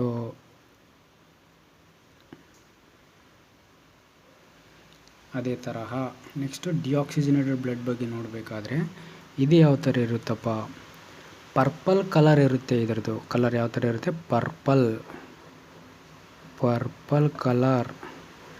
ಯಾವುದರ ಒಂದು ಬಣ್ಣ ಪರ್ಪಲ್ ಕಲರು? ಆಮ್ಲಜನಕ ಇಲ್ಲದ ಒಂದು ರಕ್ತದ ಬಣ್ಣ ಪರ್ಪಲ್ ಕಲರು. ಅಂದರೆ ರೆಡ್ ಬಣ್ಣ ಒಂದೊಂದು ನಾವು ನೋಡ್ತೀವಿ. ಯಾವುದು? ರಕ್ತ ಒಂದು ಫುಲ್ಲು ರೆಡ್ ಆಗಿರುತ್ತೆ, ಒಂದೊಂದು ಡಾರ್ಕ್ ಆಗಿರುತ್ತೆ. ಫುಲ್ಲು ರೆಡ್ ಆಗಿರೋದು ಎಂಥ ಒಂದು ಬ್ಲಡ್ಡಪ್ಪ ಅಂತಂದರೆ ಆಕ್ಸಿಜನೇಟೆಡ್ ಬ್ಲಡ್. ಯಾವುದು? Oxygenated blood. ಸೊ ಅದೇ ತರಹ ಪರ್ಪಲ್ ಕಲರ್ ಆಗಿರಲಿ, ಹಾಗೂ ಡಾರ್ಕ್ ಕಲರ್, ಎಂಥ ಕಲರು? ಡಾರ್ಕರ್ ಶೇಡ್ ಇತ್ತಪ್ಪ. ಡಾರ್ಕರ್ ಶೇಡು ಅಂದರೆ ಇದನ್ನು ಡಾರ್ಕರ್ ಶೇಡ್ ರೆಡ್ ಅಂತ ಕರಿತೀವಿ. ಅದನ್ನು ಡಿಆಕ್ಸಿಜನೇಟೆಡ್ ಬ್ಲಡ್ ಅಂತ ಕರಿತೀವಿ. ಅಂದರೆ ಆಮ್ಲಜನಕ ಇಲ್ಲದೆ ಇರೋಂಥ ಅಂದರೆ ಡಿಆಕ್ಸಿಜನೇಟೆಡ್ ಬ್ಲಡ್ ಅಂತ ಕರಿತೀವಿ. ಇನ್ನೊಂದು ಇಂಪಾರ್ಟೆಂಟ್ ಪಾಯಿಂಟ್ ಆ್ಯಡ್ ಮಾಡ್ತೀನಿ ಇಲ್ಲಿ. People who live at high altitude ಅಂದರೆ ಎತ್ತರ ಪ್ರದೇಶದಲ್ಲಿ ವಾಸಿಸುವಂಥ ಜನಗಳೇನಿರ್ತಾರಲ್ಲ ಅವ್ರ ಹತ್ರ ಜಾಸ್ತಿ ಬ್ಲಡ್ ಇರುತ್ತೆ. ದೇ ಹ್ಯಾವ್ ಮೋರ್ ಬ್ಲಡ್ ಅಂದರೆ ಇವಾಗ ಮೌಂಟೇನ್ ಪ್ರದೇಶ, ಹಿಮಾಲಯ ಪರ್ವತ ಇಂಥ ಪ್ರದೇಶದಲ್ಲಿ ಅಂದರೆ ಆ ಕಡೆ ಜಮ್ಮು ಇಂಥ ಪ್ರದೇಶಗಳಲ್ಲಿ, ಎತ್ತರ ಪ್ರದೇಶದಲ್ಲಿ ಇರುವಂತಹ ಜನರಲ್ಲಿ ದೇ ಹ್ಯಾವ್ ಮೋರ್ ಬ್ಲಡ್. ಯಾರಿಗೆ ಕಂಪೇರ್ ಮಾಡಿದಾಗ, ಯಾರಿಗೆ ಹೋಲಿಕೆ ಮಾಡಿದಾಗ, ಅಂದರೆ ಲೋ ರೀಜನಲ್ಲಿ ಇರ್ತೀವಲ್ಲ, ಅಂದರೆ ಲೋ ರೀಜನ್ ಅಂದರೆ ಇವು ಹೈ ರೀಜನಲ್ಲಿರುವಂಥ ಹತ್ರ ರಕ್ತ ಜಾಸ್ತಿ ಇರುತ್ತೆ. ಈ ಥರ ಇಲ್ಲಿರುವಂಥವ್ರು ಲೋ ರೀಜನ್ ಅಂದರೆ ಇದು ಮೌಂಟೇನ್ ಅಂದರೆ ಇಲ್ಲಿ ಹೈ ರೀಜನ್ ಅಂದರೆ ಎತ್ತರ ಪ್ರದೇಶದಲ್ಲಿರುವಂಥದ್ದು ಬ್ಲಡ್ ಹೆಚ್ಚಿಗಿರುತ್ತೆ. ಸಮತಟ್ಟು ಪ್ರದೇಶ ಅಥವಾ ಲೋ ರೀಜನ್ ಅಂತ ಕರಿತೀವಿ. ಇಲ್ಲಿ ನಮ್ಮ ಹತ್ರ ಸ್ವಲ್ಪ ಅವರಿಗೆ ಹೋಲಿಕೆ ಮಾಡಿದಾಗ ಕಮ್ಮಿ ಇರುತ್ತೆ.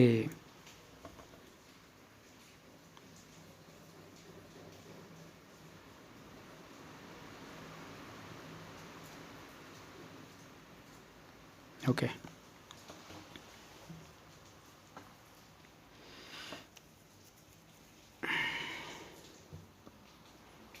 ನೆಕ್ಸ್ಟು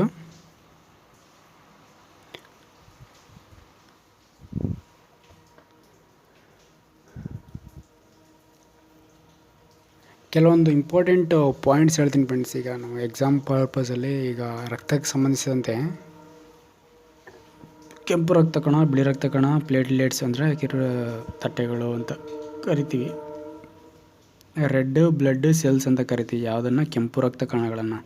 ಅದನ್ನು ಸೈಂಟಿಫಿಕಲಿ ಏನಂತ ಕರಿತೀವಿ ಅಂತ ಡೈರೆಕ್ಟಾಗಿ ಕ್ವಶನ್ ಕೇಳ್ಬೋದು.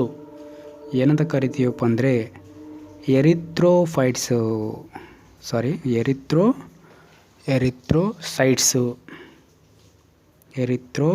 ಅಂತ ಕರಿತೀವಿ.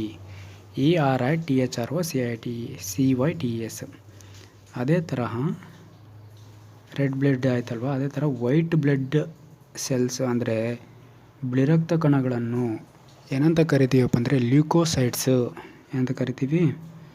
ಲ್ಯೂಕೋಸೈಟ್ಸ್.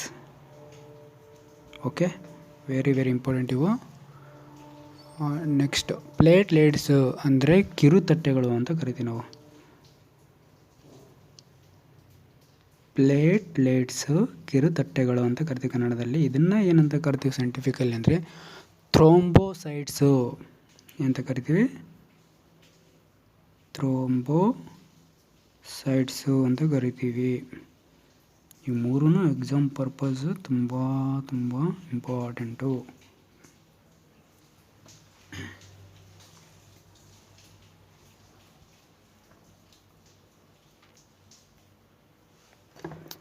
ಈಗ ಒಂದೊಂದೇ ಹೇಳ್ಬೇಕಂದ್ರೆ, ಈಗ ಕೆಂಪು ರಕ್ತ ಕಣಗಳ ಬಗ್ಗೆ ಸ್ವಲ್ಪ ಮಾತಾಡೋಣ, ಬಿಳಿ ರಕ್ತ ಕಣಗಳು, ಕಿರುತಟ್ಟೆಗಳು ಮಾತಂದರೆ ಕೆಂಪು ರಕ್ತ ಕಣಗಳು ಮಿನಿಮಮ್ ನಮ್ಮ ದೇಹದಲ್ಲಿ 100 to 120 ಡೇಸ್ ಇರ್ತವೆ ಅದರದ್ದು ಕಾಲಾವಧಿ. ಇದ್ರದ್ದು ಜಾಸ್ತಿ ಆಯ್ತಪ್ಪ, ಏನು ಕೆಂಪು ರಕ್ತ ಕಣಗಳು ಕಮ್ಮಿ ಆಯಿತು ಅಪ್ಪ ಅಂತಂದರೆ ಅನೀಮಿಯಾ ಅನ್ನೋ ಒಂದು ಡಿಸೀಸ್ ಬರುತ್ತೆ ನಮ್ಗೆ. ಅನೀಮಿಯಾ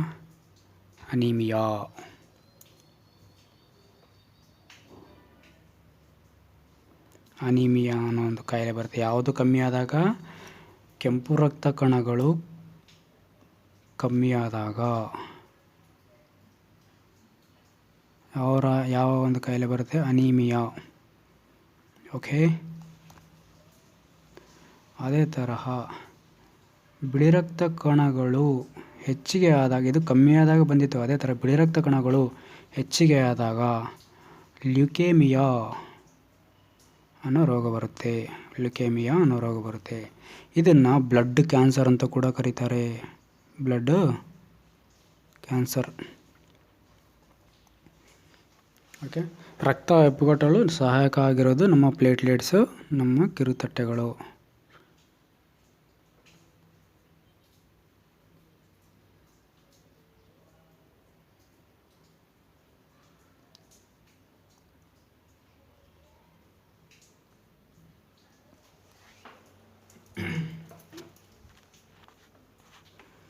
ಇಷ್ಟು ಅರ್ಥ ಆಗಿದೆ ಅಂತ ಭಾವಿಸ್ತಾ ಇದ್ದೀನಿ. ನೆಕ್ಸ್ಟ್ ಮುಂದೆ ಹೋಗೋಣ.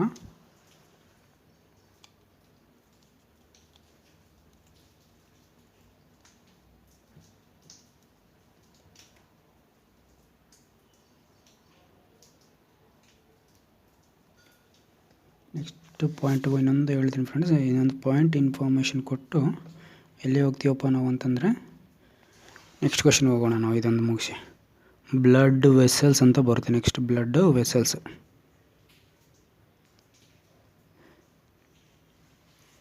ಈ ಬ್ಲಡ್ ವೆಸಲ್ಸಲ್ಲಿ ನಾವು ಇದು ನೋಡ್ತೀವಿ, ಯಾವುದು ಎರಡು ಪಾರ್ಟ್ಸ್ ನೋಡ್ತೀವಿ, ಆರ್ಟ್ರೀಸ್ ಮತ್ತು ವೀನ್ಸ್ ಅಂತ.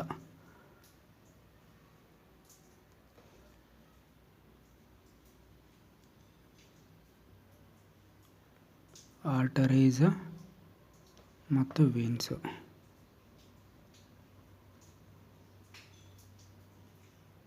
ಓಕೆ, ಇದು ಏನು ಮಾಡುತ್ತೆಪ್ಪ ನಮ್ಗೆ ಪಿ ಎಸ್ ಅಲ್ಲಿ ಒಂದು ಕ್ವಶನ್ ಕೇಳಿದ್ದು. ಇವೆರಡು ಆಪ್ಷನ್ ಅದಾವ, ಇನ್ನೂ ಎರಡು ಅದಾವಲ್ಲ, ಇವೆರಡು ಕೋಣೆಗಳು ಯಾವುದು ನಮ್ಮ ಹೃದಯದ 4 ಕೋಣೆಗಳಲ್ಲಿ ಇವು ಎರಡು ಕೋಣೆಗಳು. ಹಾಗಾಗಿ 4 ಆಪ್ಷನಲ್ಲಿ ಆರ್ಟರೀಸು ವೀನ್ಸು ಇನ್ನೂ 2 ಇದಾವಲ್ಲ, ಅವನು ಆಪ್ಷನಲ್ಲಿ ಕೊಟ್ಟು ಯಾವುದು ಆಕ್ಸಿಜನೇಟೆಡ್ ಬ್ಲಡ್ಡು, ಯಾವುದು ಆಮ್ಲಜನಕ ಸಹಿತ ಬ್ಲಡ್ಡು ಮತ್ತು ಯಾವುದು ಆಮ್ಲಜನಕ ರಹಿತ ರಕ್ತವನ್ನು ತೆಗೆದುಕೊಂಡು ಹೋಗುತ್ತದೆ ಅಂತ ಕ್ವಶನ್ ಡೈರೆಕ್ಟಾಗಿ ಕೇಳಿದರು. ಸೊ ಹಾಗಾಗಿ ನಾವು ಇದೊಂದು ಪಾಯಿಂಟ್ ನೋಡೋಣ. ಆರ್ಟರೀಸ್ ಅನ್ನೋದು ವಿಚ್ ಕ್ಯಾರಿ ಆಕ್ಸಿಜನೇಟೆಡ್ ಬ್ಲಡ್ಡು. ಎಂಥ ಬ್ಲಡ್ಡನ್ನು ತೊಗೊಂಡು ಹೋಗುತ್ತಪ್ಪ ಆರ್ಟರೀಸು? ಆಕ್ಸಿಜನೇಟೆಡ್ ಅಂದರೆ ಹೇಳೀನಿ, ಆಮ್ಲಜನಕ ಇರುತ್ತೆ, ಆಕ್ಸಿಜನೇಟೆಡ್ ಬ್ಲಡ್. ಓಕೆ, ಯಾವುದು ಆರ್ಟರೀಸು. ಅದೇ ತರಹ ನಮ್ಮ ವೀನ್ಸ್ ಏನು ಮಾಡುತ್ತಪ್ಪ ಅದನ್ನು ನೋಡಬೇಕು ನಾವು ಒಂದ್ಸಲ. ವೀನ್ಸ್ ಏನು ಮಾಡುತ್ತೆ? Deoxygenated blood, which carries deoxygenated blood ಅಂದರೆ ಆಮ್ಲಜನಕ ರಹಿತವಾಗಿರುವಂಥ ಒಂದು ರಕ್ತವನ್ನು ಸಾಗಾಣಿಕೆ ಮಾಡುತ್ತೆ. Okay, that's all.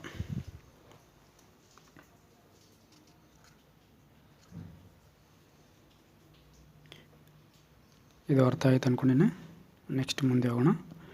ಆಮೇಲೆ ನಾನು ಇನ್ನೊಂದು ಹೇಳಿದ್ದೆ, ಕ್ಯಾಪಿಲರೀಸ್ ಅಂತ ಕೂಡ, ಅದೊಂದು ಹೇಳಿ ಮುಗಿಸ್ತೀನಿ. ಕ್ಯಾಪಿಲರೀಸ್ ಅಂದರೆ ಏನಿಲ್ಲ, these are all thinnest blood vessels. ಅಂದರೆ ಇವು ರಕ್ತದ ಒಂದು ಅತಿ ಚಿಕ್ಕ ಅಂಗಾಂಶಗಳಿವು. ಏನಿವು ಬ್ಲಡ್ ವೆಸಲ್ಸ್, ಸ್ಮಾಲ್ ಬ್ಲಡ್, ರಕ್ತದ ಅಂಗಾಂಶಗಳು. ಯಾವುದಕ್ಕೆ ಕನೆಕ್ಟ್ ಆಗಿರ್ತಾವಪ್ಪ ಅಂದರೆ ಈಗ ಏನು ಹೇಳಿದ್ನಲ್ಲ, 2 ಆರ್ಟರೀಸ್ ಮತ್ತು ವೀನ್ಸ್, ಅವಕ್ಕೆ ಕನೆಕ್ಟ್ ಆಗಿರುತ್ತವೆ. These connected to ಆರ್ಟರೀಸು.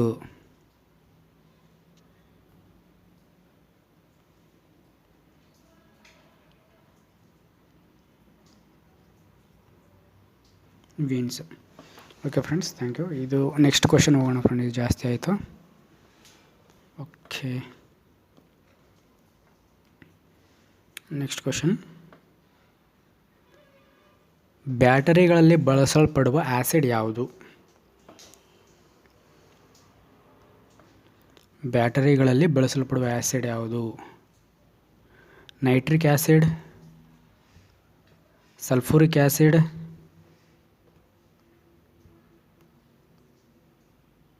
Hydrochloric acid, acetic acid. ಬ್ಯಾಟ್ರಿಗಳಲ್ಲಿ ಬಳಸಲ್ಪಡುವ ಆ್ಯಸಿಡ್ ಯಾವುದಪ್ಪ?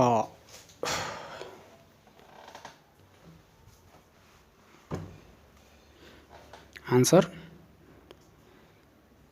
Sulphuric acid. ಓಕೆ, ಈಗ ನಾವು ಅದರದ್ದು ಫಾರ್ಮುಲಾ ನೋಡೋಣ.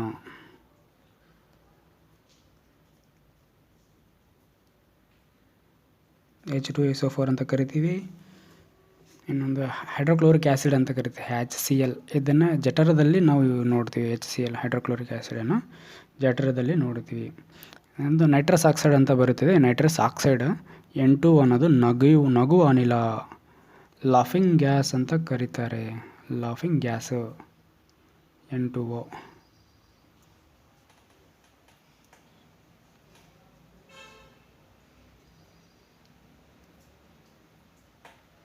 ನೆಕ್ಸ್ಟ್ ಕ್ವಶನ್ ನೋಡೋಣ.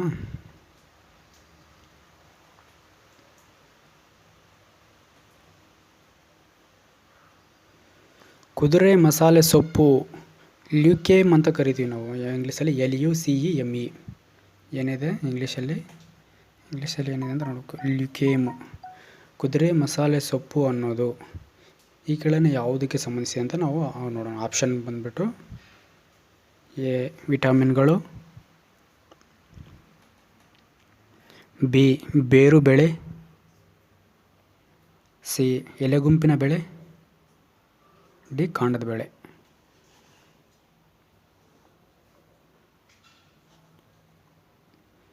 ಆನ್ಸರ್ ವಿಟಮಿನ್ಗಳು. ವಿಟಮಿನ್ಗಳು ಯಾವ್ಯಾವಿದೆ ಅಂತ ಗೊತ್ತಿರಬೇಕು ನಿಮಗೆ. ವಿಟಮಿನ್ಗಳು ಒಂದು ಸಲ ನೋಡೋಣ. ಅದಂತ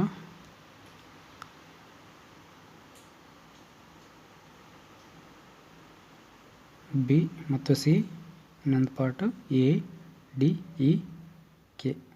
ಅಂದರೆ ಇದೊಂದು ಗುಂಪು ಅಂತ ನಾನು ಡಿವೈಡ್ ಮಾಡಿದ್ದೀನಿ. ಇವೆರಡು ಬಿ ವಿಟಮಿನ್, ಸಿ ವಿಟಮಿನ್ ನೀರಿನಲ್ಲಿ ಕರಗುವಂಥದ್ದು.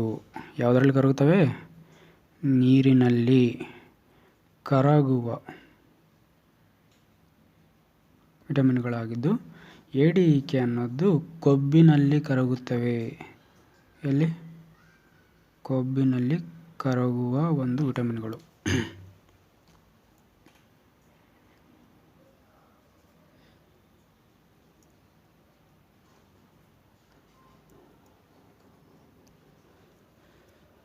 ನೆಕ್ಸ್ಟ್ ಕ್ವೆಶ್ಚನ್ ನೋಡೋಣ.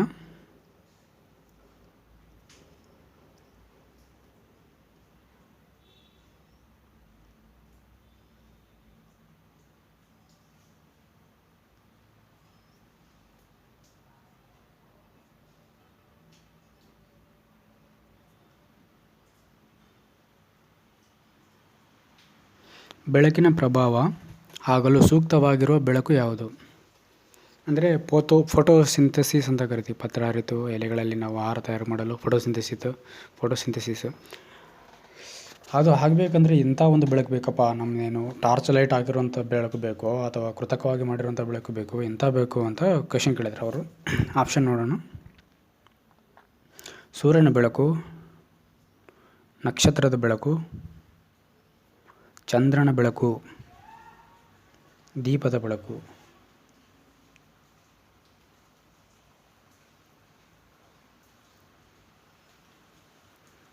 ಸರಿಯಾದ ಉತ್ತರ ಸೂರ್ಯನ ಬೆಳಕು. ಓಕೆ, ಸೂರ್ಯನ ಬೆಳಕಿದ್ದಾಗ ಮಾತ್ರ ನಮ್ಮ ಎಲೆಗಳು ಆಹಾರವನ್ನು ತಯಾರಿಸಬಹುದು. ಅದನ್ನು ನಾವು ಇಂಗ್ಲೀಷಲ್ಲಿ ಏನಂತ ಕರಿತೀವಿ? ಸೂರ್ಯನಿಂದ ಬರುವಂಥ ಒಂದು ಕಿರಣಗಳನ್ನು ನಾವು ಏನಂತ ಕರಿತೀವಿ ಅಂತಂದರೆ ultra violet radiation, ultra violet UV rays ಅಂತ ಕರಿತೀವಿ. UV rays, ultra violet rays ಅಂದರೆ UV ರೇಸ್ ಅಂತ ಕರಿತೀವಿ. ಓಕೆ, ಇನ್ನೊಂದು ನಾಕ್ಷತ್ರಿಕ ದಿನ ಅಂತ ಬರುತ್ತೆ, ಇನ್ನೊಂದು ಜ್ಯೋತಿರ್ವರ್ಷ ಅಂತ ಬರುತ್ತೆ. ಅದು ಏನಕ್ಕೆ ಯೂಸ್ ಮಾಡ್ತೀವಪ್ಪ? ಆಸ್ಟ್ರೋನಾಮಿಕಲ್ ಡೇ ಮತ್ತು ಜ್ಯೋತಿರ್ವರ್ಷ ಅನ್ನೋದು ದೂರ ಅಳೆಯಲು ಮಾಪನ ಮಾಡ್ತೀವಿ ಅದನ್ನು. ಓಕೆ,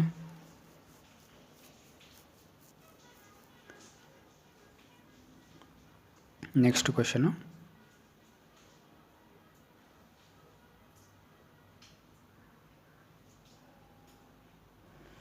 ದಿಢೀರ್ ಚೈತನ್ಯ ತುಂಬಲು ಕ್ರೀಡಾಪಟುವಿಗೆ ಏನು ನೀಡಬಹುದು? ದಿಢೀರ್ ಚೈತನ್ಯ ತುಂಬಲು ಕ್ರೀಡಾಪಟುವಿಗೆ ಏನು ನೀಡಬಹುದಪ್ಪ ಅಂದರೆ ಕಿತ್ತಾಳೆ, ನೀಲಿ, ಹಸಿರು, ಹಳದಿ. ಸರಿಯಾದ ಉತ್ತರ ಕಿತ್ತಾಳೆ. ನೆಕ್ಸ್ಟ್ ಕ್ವೆಶ್ಚನ್ ನೋಡೋಣ. ವಾಯುಮಾನದ ಒತ್ತಡವನ್ನು ಅಳೆಯುವ ಉಪಕರಣ ಯಾವುದು? ಇದು ತುಂಬ ಸಲ ರಿಪೀಟ್ ಆಗಿರುವಂಥ ಕ್ವೆಶನ್ನು. ವಾಯುಮಾನದ ಒತ್ತಡ, ಇದನ್ನು ಇಂಗ್ಲೀಷಲ್ಲಿ ಅಟ್ಮಾಸ್ಫೆರಿಕ್ ಪ್ರೆಷರ್ ಅಂತ ಕರಿತೀವಿ. ಅಟ್ಮಾಸ್ಫೆರಿಕ್ ಪ್ರೆಷರನ್ನು ಅಳೆಯುವ ಒಂದು ಮಾಪನ ಯಾವುದು, ಉಪಕರಣ ಯಾವುದು? ಆಪ್ಷನ್ಸ್ ನೋಡೋಣ. ಆಲ್ಟಿಮೀಟರು, ಹೈಗ್ರೋಮೀಟರು, ಹೈಡ್ರಾಮೀಟರು, ಬ್ಯಾರೋಮೀಟರು. ಓಕೆ, ನಾವೀಗ ಆಪ್ಷನ್ ವೈಸ್ ನೋಡೋಣ. ಆಲ್ಟಿಮೀಟರ್ ಅಂದ್ರೇನು, ಹೈಗ್ರೋಮೀಟರ್ ಅಂದ್ರೇನು, ಹೈಡ್ರಾಮೀಟರ್ ಅಂದ್ರೇನು, ಈ ಥರ. ಆಲ್ಟಿಮೀಟರ್ ಅನ್ನೋದು ಎತ್ತರ, ಹೈಗ್ರೋಮೀಟರ್ ಅನ್ನೋದು ತೇವಾಂಶ, ಹೈಡ್ರಾಮೀಟರ್ ಅನ್ನೋದು ದ್ರಾವಣ, ನೀರಿಗೆ ಸಂಬಂಧಿಸಿದಂತೆ ದ್ರಾವಣ, ಬ್ಯಾರೋಮೀಟರ್ ಅನ್ನೋದು ವಾಯುವಿನ ಒತ್ತಡ. ಯಾವುದು? ನಮ್ಮ ಆನ್ಸರ್ ಏನಾಗುತ್ತೆ? ಬ್ಯಾರೋಮೀಟರ್ ಆಗುತ್ತೆ. ಸೊ ಆನ್ಸರ್ ನೋಡೋಣ.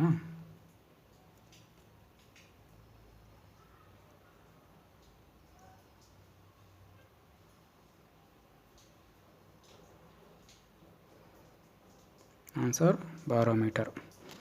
Next question. ದ್ರಾವಣಗಳಲ್ಲಿ ಅತ್ಯಂತ ಹೆಚ್ಚು ವಿದ್ಯುತ್ ವಾಹಕ ಶಕ್ತಿ ಇರುವ ವಸ್ತು ಯಾವುದು? ದ್ರಾವಣಗಳಲ್ಲಿ ಅತ್ಯಂತ ಹೆಚ್ಚು ವಿದ್ಯುತ್ ವಾಹಕ ಶಕ್ತಿ ಇರುವ ವಸ್ತು ಯಾವುದು? ಓಕೆ, ಆಪ್ಷನ್ ನೋಡೋಣ.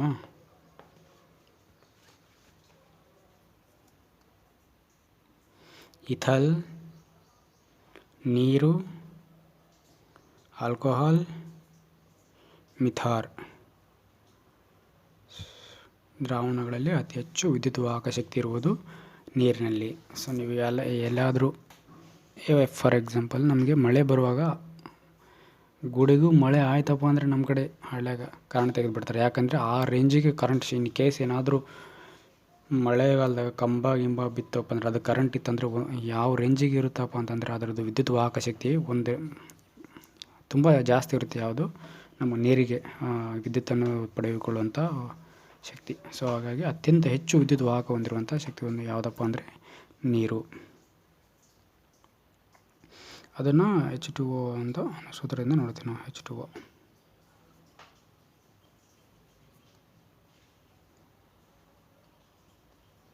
ಸೊ ಹಾಗಾಗಿ ಸರಿಯಾದ ಉತ್ತರ ನೀರು. ನೆಕ್ಸ್ಟ್ ಕ್ವೆಶನ್ ನೋಡೋಣ. ಬ್ಯಾಕ್ಟೀರಿಯಾಗಳಿಗೆ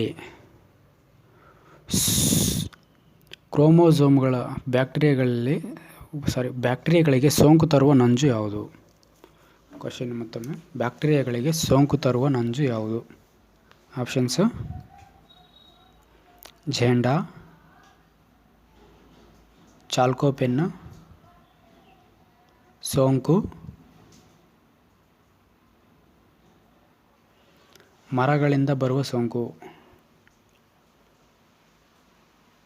ಸರಿಯಾದ ಉತ್ತರ ಚಾಲ್ಕೋಪೆನ್ನು. Next question. ಬ್ಯಾಕ್ಟೀರಿಯಾಗಳಲ್ಲಿ ಇರುವ ಕ್ರೋಮೋಸೋಮ್ಗಳ ಸಂಖ್ಯೆ ಎಷ್ಟು? ಬ್ಯಾಕ್ಟೀರಿಯಾಗಳಲ್ಲಿರುವ ಕ್ರೋಮೋಸೋಮ್ಗಳ ಸಂಖ್ಯೆ ಎಷ್ಟು? 2, 1, 4.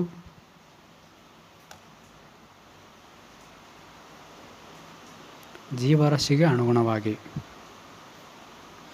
ಬ್ಯಾಕ್ಟೀರಿಯಾಗಳಲ್ಲಿ ಎಷ್ಟು ಕ್ರೋಮೋಸೋಮ್ಗಳಿರ್ತಾವಪ್ಪ ಅಂತಂದರೆ 1 ಕ್ರೋಮೋಸೋಮ್ ಇರುತ್ತವೆ.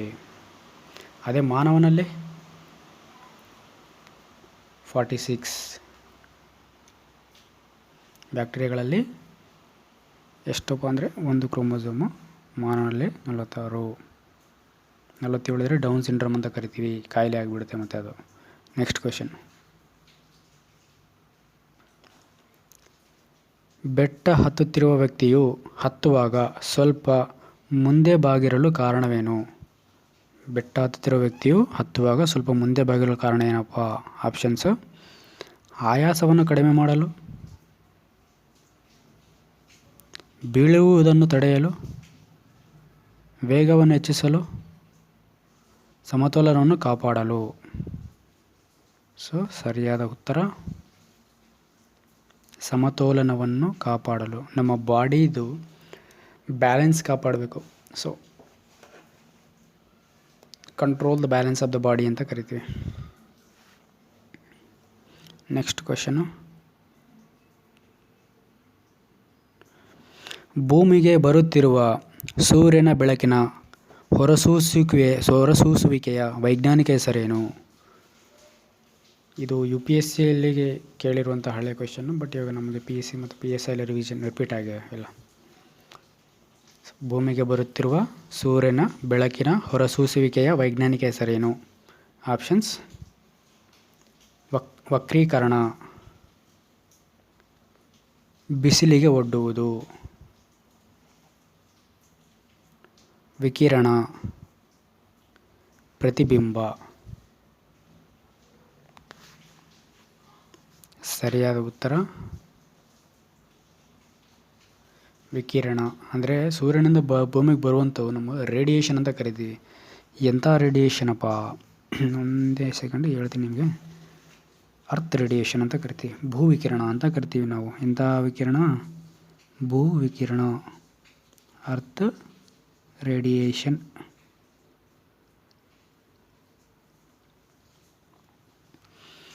ಭೂಮಿ ಕಾದು ಮೇಲೆ ಹೋಗಬೇಕಾದ್ರೆ ಭೂ ವಿಕಿರಣ ಆಗಿಬಿಡ್ತದೆ ಅದು.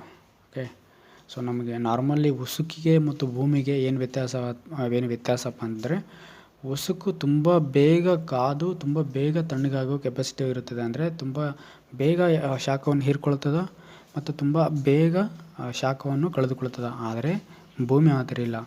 ಶಾಖವನ್ನು ಹೀರಿಕೊಳ್ಳುವಾಗ it will take more time, ಅಂದರೆ ಜಾಸ್ತಿ ಏನು ತಗೊಳುತ್ತೆ, ಸಮಯವನ್ನು ತೆಗೆದುಕೊಳ್ಳುತ್ತೆ. ಅದೇ ತರಹ ವಿಕಿರಣವನ್ನು ಸೂರ್ಯನಿಂದ ಪಡೆದಿರುವಂಥ ಶಾಖವನ್ನು ಮೇಲೆ ಬಿಡಲು ತುಂಬ ಟೈಮ್ ತೆಗೆದುಕೊಳ್ಳುತ್ತೆ. ಓಕೆ,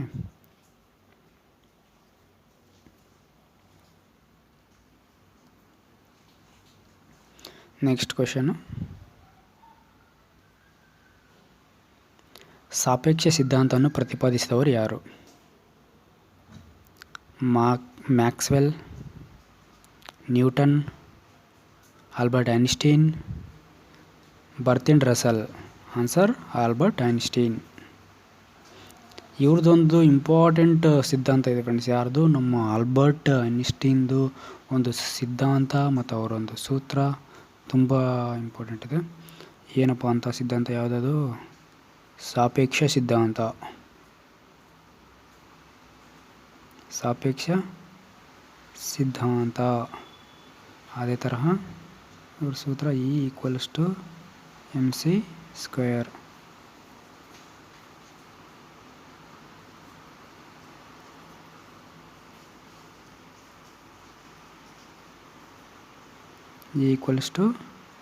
E=mc² ಅನ್ನೋದು ಕೂಡ ಇವ್ರದ್ದು ಇಂಪಾರ್ಟೆಂಟು ಸೂತ್ರ. ಸಾಪೇಕ್ಷ ಸಿದ್ಧಾಂತ ಅಂದರೆ ಮೇನ್ ನಮಗೆ E=mc². Next question,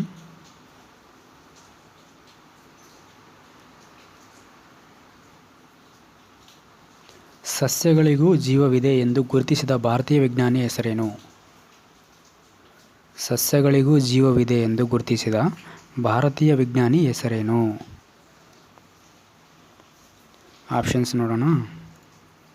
Abdul Kalam, CV Raman, Jagadish Chandra Bose, Shri Ramanujan. So ಇದು ನಮ್ಮ ಗೌರ್ಮೆಂಟ್ ಟೆಕ್ಸ್ಟ್ ಬುಕ್ಕಲ್ಲೇ ಕೊಟ್ಟಿದ್ದಾರೆ. 8th 9th 10th ನಾವು ಸೈನ್ಸ್ ಬುಕ್ಸ್ ಓದುವಾಗ ಗೊತ್ತಾಗುತ್ತೆ. ಜಗದೀಶ್ ಚಂದ್ರ ಬೋಸ್. CV ರಾಮನ್ ಅವ್ರಿಗೆ ಇದು ರಾಮನ್ ಎಫೆಕ್ಟ್ ಅನ್ನೋ ಒಂದು ಕಂಡುಹಿಡಿದವರು ಯಾರು? ನಮ್ಮ CV ರಾಮನ್. ರಾಮನ್ ಎಫೆಕ್ಟಿಗೆ ಅವರು ಬಂದಿದೆ. ಬೆಳಕಿನ ಚದುರುವಿಕೆಗೆ ಕೂಡ ಇವ್ರದ್ದೇ. ಯಾರ್ದು? ನಮ್ಮ CV ರಾಮನ್ ಅವ್ರದ್ದು. ಅಬ್ದುಲ್ ಕಲಾಂ ಅವ್ರಿಗೆ ಸಂಬಂಧಿಸಿದಂತೆ ವಿಂಗ್ಸ್ ಆಫ್ ಫೈರ್ ಅನ್ನೋದು ಅವ್ರದ್ದು ಆತ್ಮಕಥನೆ. ವಿಂಗ್ಸ್ ಆಫ್ ಫೈರ್ ಅನ್ನೋದು ನೆನ್ಪಿಟ್ಕೊಳ್ಳಿ. Wings of fire.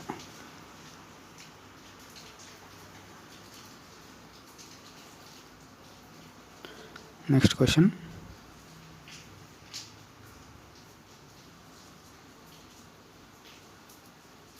ಈಗ ನಮ್ಮ ಆನ್ಸರ್ ಇದು ಜಗದೀಶ್ ಚಂದ್ರ ಬೋಸ್ ಆಯಿತು. ನೆಕ್ಸ್ಟ್ ಕ್ವೆಶನ್ ನೋಡೋಣ. ಹಿಮೋಗ್ಲೋಬಿನ್ನಲ್ಲಿರುವ ಲೋಹದ ಅಂಶ ಯಾವುದು? ಹಿಮೋಗ್ಲೋಬಿನಲ್ಲಿರುವ ಲೋಹದ ಅಂಶ ಯಾವುದು? ಆಪ್ಷನ್ಸ್: ಸತು, ಕಬ್ಬಿಣ, ತಾಮ್ರ, ಮೆಗ್ನೀಷಿಯಂ. ಸರಿಯಾದ ಉತ್ತರ ಕಬ್ಬಿಣ. So next question. RDX ಅಂತ ಕರಿತೀವಿ ನಾವು. RDX ಅಂದರೆ ಏನಪ್ಪ ಅಂತ, ಎಕ್ಸ್ಪ್ಲೋಸಿವ್ ಅಂದರೆ ಇದೊಂದು ಸ್ಫೋಟಕ RDX ಅನ್ನೋದು. ಓಕೆ, RDX ಅಂದರೆ ಏನು? ಆಪ್ಷನ್ಸು: ಔಷಧಿ, ಸ್ಥಳೀಯವಾಗಿ ತಯಾರಿಸಿದ ಬಾಂಬು, ರಸಗೊಬ್ಬರದಲ್ಲಿ ಬಳಸುವ ರಾಸಾಯನಿಕ ವಸ್ತು, ಸ್ಫೋಟಗೊಳ್ಳುವ ರಾಸಾಯನಿಕ ವಸ್ತು. ಸೊ ಹಾಗಾಗಿ ಆನ್ಸರು ಸ್ಫೋಟಗೊಳ್ಳುವ ರಾಸಾಯನಿಕ ವಸ್ತು ಸರಿಯಾದ ಉತ್ತರ ಆಗುತ್ತೆ ಫ್ರೆಂಡ್ಸ್. Next question. ಎಂಡೋಸ್ಕೋಪಿ ಸಂಬಂಧಿಸಿದ ಯಾವುದಕ್ಕೆ? ಎಂಡೋಸ್ಕೋಪಿ ನಾವು ಯಾವಾಗ ಮಾಡ್ತೀವಪ್ಪ? ನಮ್ಮ ಬಾಡಿಯಲ್ಲಿ ಏನೋ ಒಂದು ಪ್ರಾಬ್ಲಮ್ ಆಗ್ತಿದೆ, ನಮ್ಗೆ ಗೊತ್ತಾಗ್ತಿಲ್ಲ. ಏನೋ ಆಗ್ತಿದೆ ಬಟ್ ಒಟ್ಟು ಗೊತ್ತಾಗ್ತಿಲ್ಲ. ಎಲ್ಲಿದೆ ಆಗ್ತಿದೆ? ಬಾಡಿ ಒಳಗೆ, ಅಂದರೆ ದೇಹದ ಒಳಗಡೆ ನಮಗೆ ಡೈರೆಕ್ಟಾಗಿ ಹೋಗಿ ನೋಡೋಕ್ಕಾಗಲ್ಲ. ಹೊರಗಡೆ ಇದ್ದರೆ ಹೆಂಗಾದರೂ ನೋಡ್ಬೋದು. ಬಟ್ ಒಳಗಡೆ ಇರುವಂಥ ಪಾರ್ಟ್ಸಿಗೆ ಏನಾದರೂ ಡ್ಯಾಮೇಜ್ ಆದರೆ, ಏನಾದರೂ ಡಿಸೀಸ್ ಬಂದರೆ ಅದನ್ನು ನಾವು ಯಾವ ಒಂದು ಟೆಕ್ನಾಲಜಿ ಮೂಲಕ ನೋಡ್ತೀವಪ್ಪ ಅಂದರೆ ಎಂಡೋಸ್ಕೋಪಿ ಒಂದು ಮೂಲಕ ನೋಡ್ತೀವಿ. ಎಂಡೋಸ್ಕೋಪಿ ಒಂದು ಚಿಕಿತ್ಸೆ ಮೂಲಕ ನೋಡ್ತೀವಿ. ಅದರಲ್ಲಿ ಬಳಸುವಂಥ ಒಂದು ಕಿರಣ ಯಾವುದಪ್ಪ ಅಂದರೆ ನಮ್ಮದು ಸಂಪೂರ್ಣ ಆಂತರಿಕ ಪ್ರತಿಫಲನ ಅಂತ ಕರಿತೀವಿ. ಸಂಪೂರ್ಣ ಆಂತರಿಕ ಪ್ರತಿಫಲನವನ್ನು ಎಲ್ಲಿ? ಎಂಡೋಸ್ಕೋಪಿಯಲ್ಲಿ ನೋಡ್ತೀವಿ. ಸೊ ನಾವು ಆಪ್ಷನ್ಸ್ ನೋಡೋಣ ಈಗ. ಆರ್ಕಿಟೆಕ್ಚರು, ಇಂಜಿನಿಯರಿಂಗು, ಬಣ್ಣ ಬಳಿಯೋದು, ವೈದ್ಯಕೀಯ. ಸೊ ಇಲ್ಲಿ ನಾವು ಎಲ್ಲಿ ನೋಡ್ತೀವಪ್ಪ ಅಂದರೆ ವೈದ್ಯಕೀಯ ರೈಟ್ ಆನ್ಸರ್ ಆಗುತ್ತೆ. ಯಾವುದಪ್ಪ? ಎಂಡೋಸ್ಕೋಪಿ ಎಲ್ಲಿ ಬಳಸುವಂಥ ಒಂದು ಬೆಳಕಿನ ಕಿರಣ ಅಂತಂದರೆ ಸಂಪೂರ್ಣ ಆಂತರಿಕ ಪ್ರತಿಫಲನವನ್ನು ಬಳಸಿಕೊಂಡು ನಮ್ಮ ವೈದ್ಯರು ನಮ್ಮ ಬಾಡಿಯಲ್ಲಿ ಏನೇ ಪ್ರಾಬ್ಲಮ್ ಆಗಿರಲಿ ಇದ್ರ ಮುಖಾಂತರ ನೋಡ್ತಾರೆ. ಸಂಪೂರ್ಣ ಆಂತರಿಕ ಪ್ರತಿಫಲನ. ಎಕ್ಸಾಮಲ್ಲಿ ಈ ಒಂದು ವರ್ಡ್ ಡೈರೆಕ್ಟಾಗಿ ಈ ಥರ ಬರಲ್ಲ. ಇಂಗ್ಲೀಷಲ್ಲಿ ಬಂತಪ್ಪ, ಅದಕ್ಕೇನಂತಾರ? ಇಂಗ್ಲೀಷಲ್ಲಿ ಬಂತು ಅಂದರೆ ಇಂಗ್ಲೀಷಲ್ಲಿ ಬರೀತೀನಿ ಒಂದ್ಸಲ. ಇಂಗ್ಲೀಷಲ್ಲಿ ಟೋಟಲ್ ಇಂಟರ್ನಲ್ ರಿಫ್ಲೆಕ್ಷನ್ ಅಂತ ಕರಿತೀವಿ. ಓಕೆ.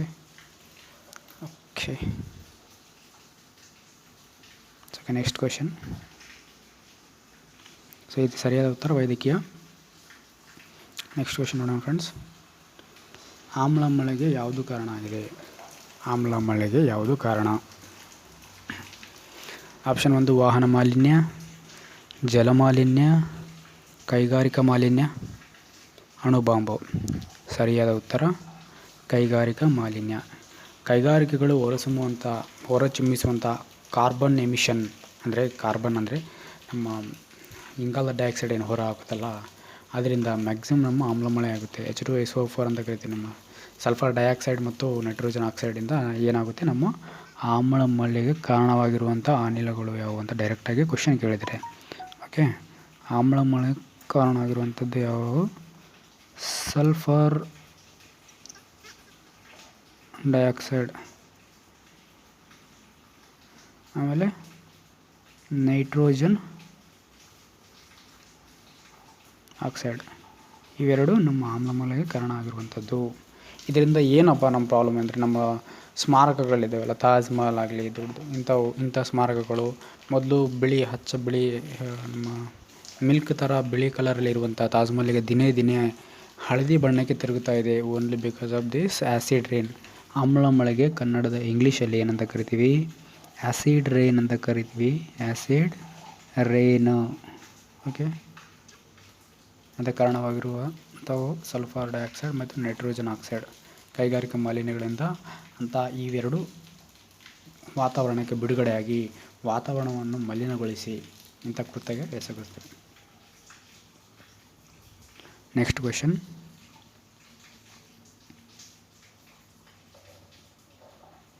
ಮಾನವನ ಶರೀರದಲ್ಲಿ ಕೊಲೆಸ್ಟ್ರಾಲ್ ಇರುವುದು ಯಾವ ಭಾಗದಲ್ಲಿ? ಮಾನವನ ಶರೀರದಲ್ಲಿ ಕೊಲೆಸ್ಟ್ರಾಲ್ ಇರುವುದು ಯಾವ ಭಾಗದಲ್ಲಿ? ಆಪ್ಷನ್ಸ್: ರಕ್ತ, ಶ್ವಾಸಕೋಶ, ಹೃದಯ, ಹೊಟ್ಟೆ.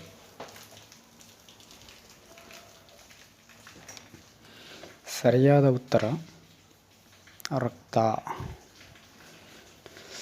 ಮಾನವನ ಶರೀರದಲ್ಲಿ ರಕ್ತದಲ್ಲಿ ಅಂದರೆ ಕೊಲೆಸ್ಟ್ರಾಲ್ ಇರುವುದು ಎಲ್ಲಪ್ಪ ಅಂದರೆ ರಕ್ತದಲ್ಲಿ. ಅಂದರೆ ನಾವು ಎಲ್ಲಿ ಮುಖ್ಯವಾಗಿ ಎಲ್ಲಿ ನೋಡ್ತೀವಪ್ಪ ಅಂದರೆ ಅಡಿಪೋಸ್ ಅಂಗಾಂಶ ಅಂತ ಕರಿತೀವಿ ನಾವು. ಅಡಿಪೋಸ್ ಅಂಗಾಂಶದಲ್ಲಿ ನಮ್ಮ ಕೊಲೆಸ್ಟ್ರಾಲನ್ನು ನೋಡ್ತೀವಿ. ಅಡಿಪೋಸ್ ಅಂಗಾಂಶ ಇರುವುದು ಯಾವುದು? ರಕ್ತ. ಅಡಿಪೋಸ್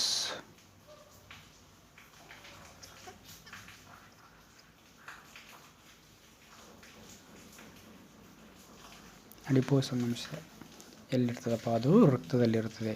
ಫಾರ್ ಎಕ್ಸಾಂಪಲ್ ಇಲ್ಲೊಂದು ಬೋನ್ ಇದೆಯಪ್ಪ, ಒಂದು ಬೋನ್ ಇದೆ ಅಂದರೆ ಅದರ ಒಳಗಡೆ ಒಂದು ಪೈಪ್ ಇರುತ್ತೆ. ಆ ಪೈಪಲ್ಲಿ ಈ ಥರ ಇರುತ್ತೆ. That is called as adipose ಅಂಶ. ಅದರಲ್ಲಿ ರಕ್ತ ಇರುತ್ತೆ, ರಕ್ತದಲ್ಲಿ ಕೊಲೆಸ್ಟ್ರಾಲ್ ಇರುತ್ತೆ. ನೆಕ್ಸ್ಟ್ ಕ್ವೆಶ್ಚನ್ನು: ಈ ಕೆಳಗಿನ ಯಾವ ಗಿಡವು ಮುಳ್ಳನ್ನು ಹೊಂದಿದೆ? ಓಕೆ, ಆಪ್ಷನ್ಸು: ಸೇಬು, ಹರಳೆ ಗಿಡ, ನಿಂಬೆ ಗಿಡ, ಹಾಗಲಕಾಯಿ ಗಿಡ. ಸರಿಯಾದ ಉತ್ತರ ನಿಂಬೆ ಗಿಡ ಆಗುತ್ತೆ ಫ್ರೆಂಡ್ಸ್.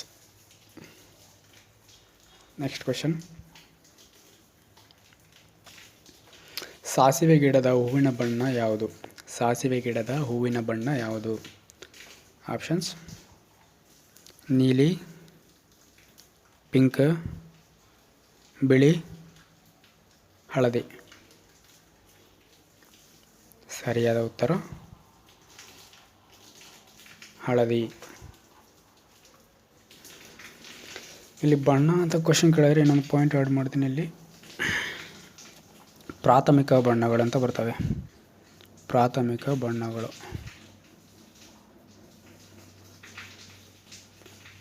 ಯಾವಪ್ಪ?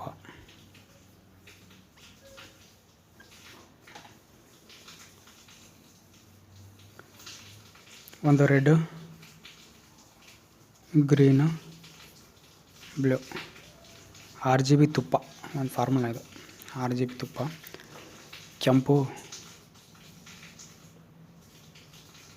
ಹಸಿರು,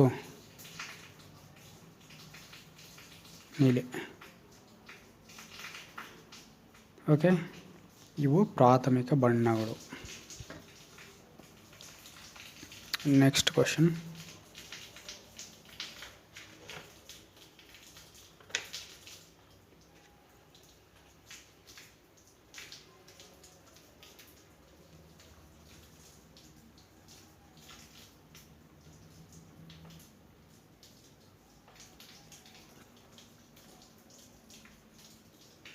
ಕೆಳಗಿನ ಯಾವುದನ್ನು ಬೀಜಗಳಿಂದ ಬೆಳೆಯಲಾಗುವುದಿಲ್ಲ?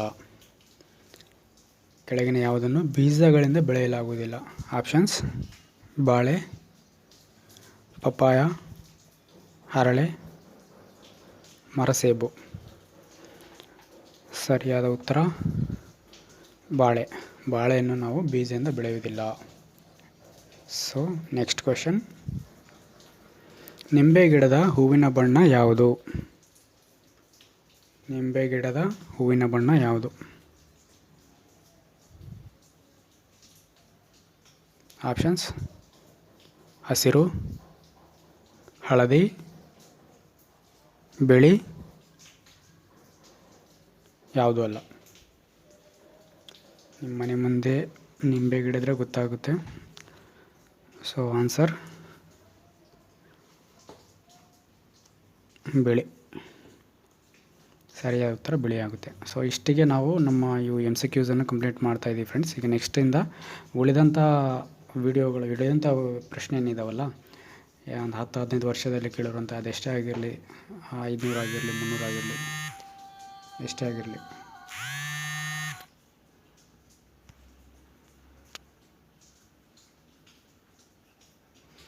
ಅದನ್ನು ನಾವು ಕಂಟಿನ್ಯೂಸ್ ಆಗಿ ಬೇರೆ ಬೇರೆ ವೀಡಿಯೋದಲ್ಲಿ ಮಾಡ್ತಾ ಇರ್ತೀವಿ. ಸೊ ಟೈಮ್ ಸಿಕ್ಕಾಗೆಲ್ಲ ನೋಡ್ತಾ ಇರಿ. ಸೊ ಸರಿಯಾದ ಉತ್ತರ ಇದಾಯಿತು. ನೆಕ್ಸ್ಟ್ ಅಷ್ಟೇ, ಇವೆಲ್ಲ this is the last question and thank you, ಎಲ್ಲರಿಗೂ ಧನ್ಯವಾದಗಳು ಈ ವಿಡಿಯೋ ನೋಡೋದಕ್ಕೆ. ಸೊ ಇದನ್ನು ನೀವು ಅಷ್ಟೇ ನೋಡೋದಲ್ಲ, ನಿಮ್ಮ ಫ್ರೆಂಡ್ಸಿಗೂ ಹೇಳಿ, ಅವರು ಸ್ವಲ್ಪ ನಾಲೆಜ್ ಶೇರ್ ಮಾಡ್ಕೊಳ್ಳಿ ಅಷ್ಟೇ friends. Thank you so much.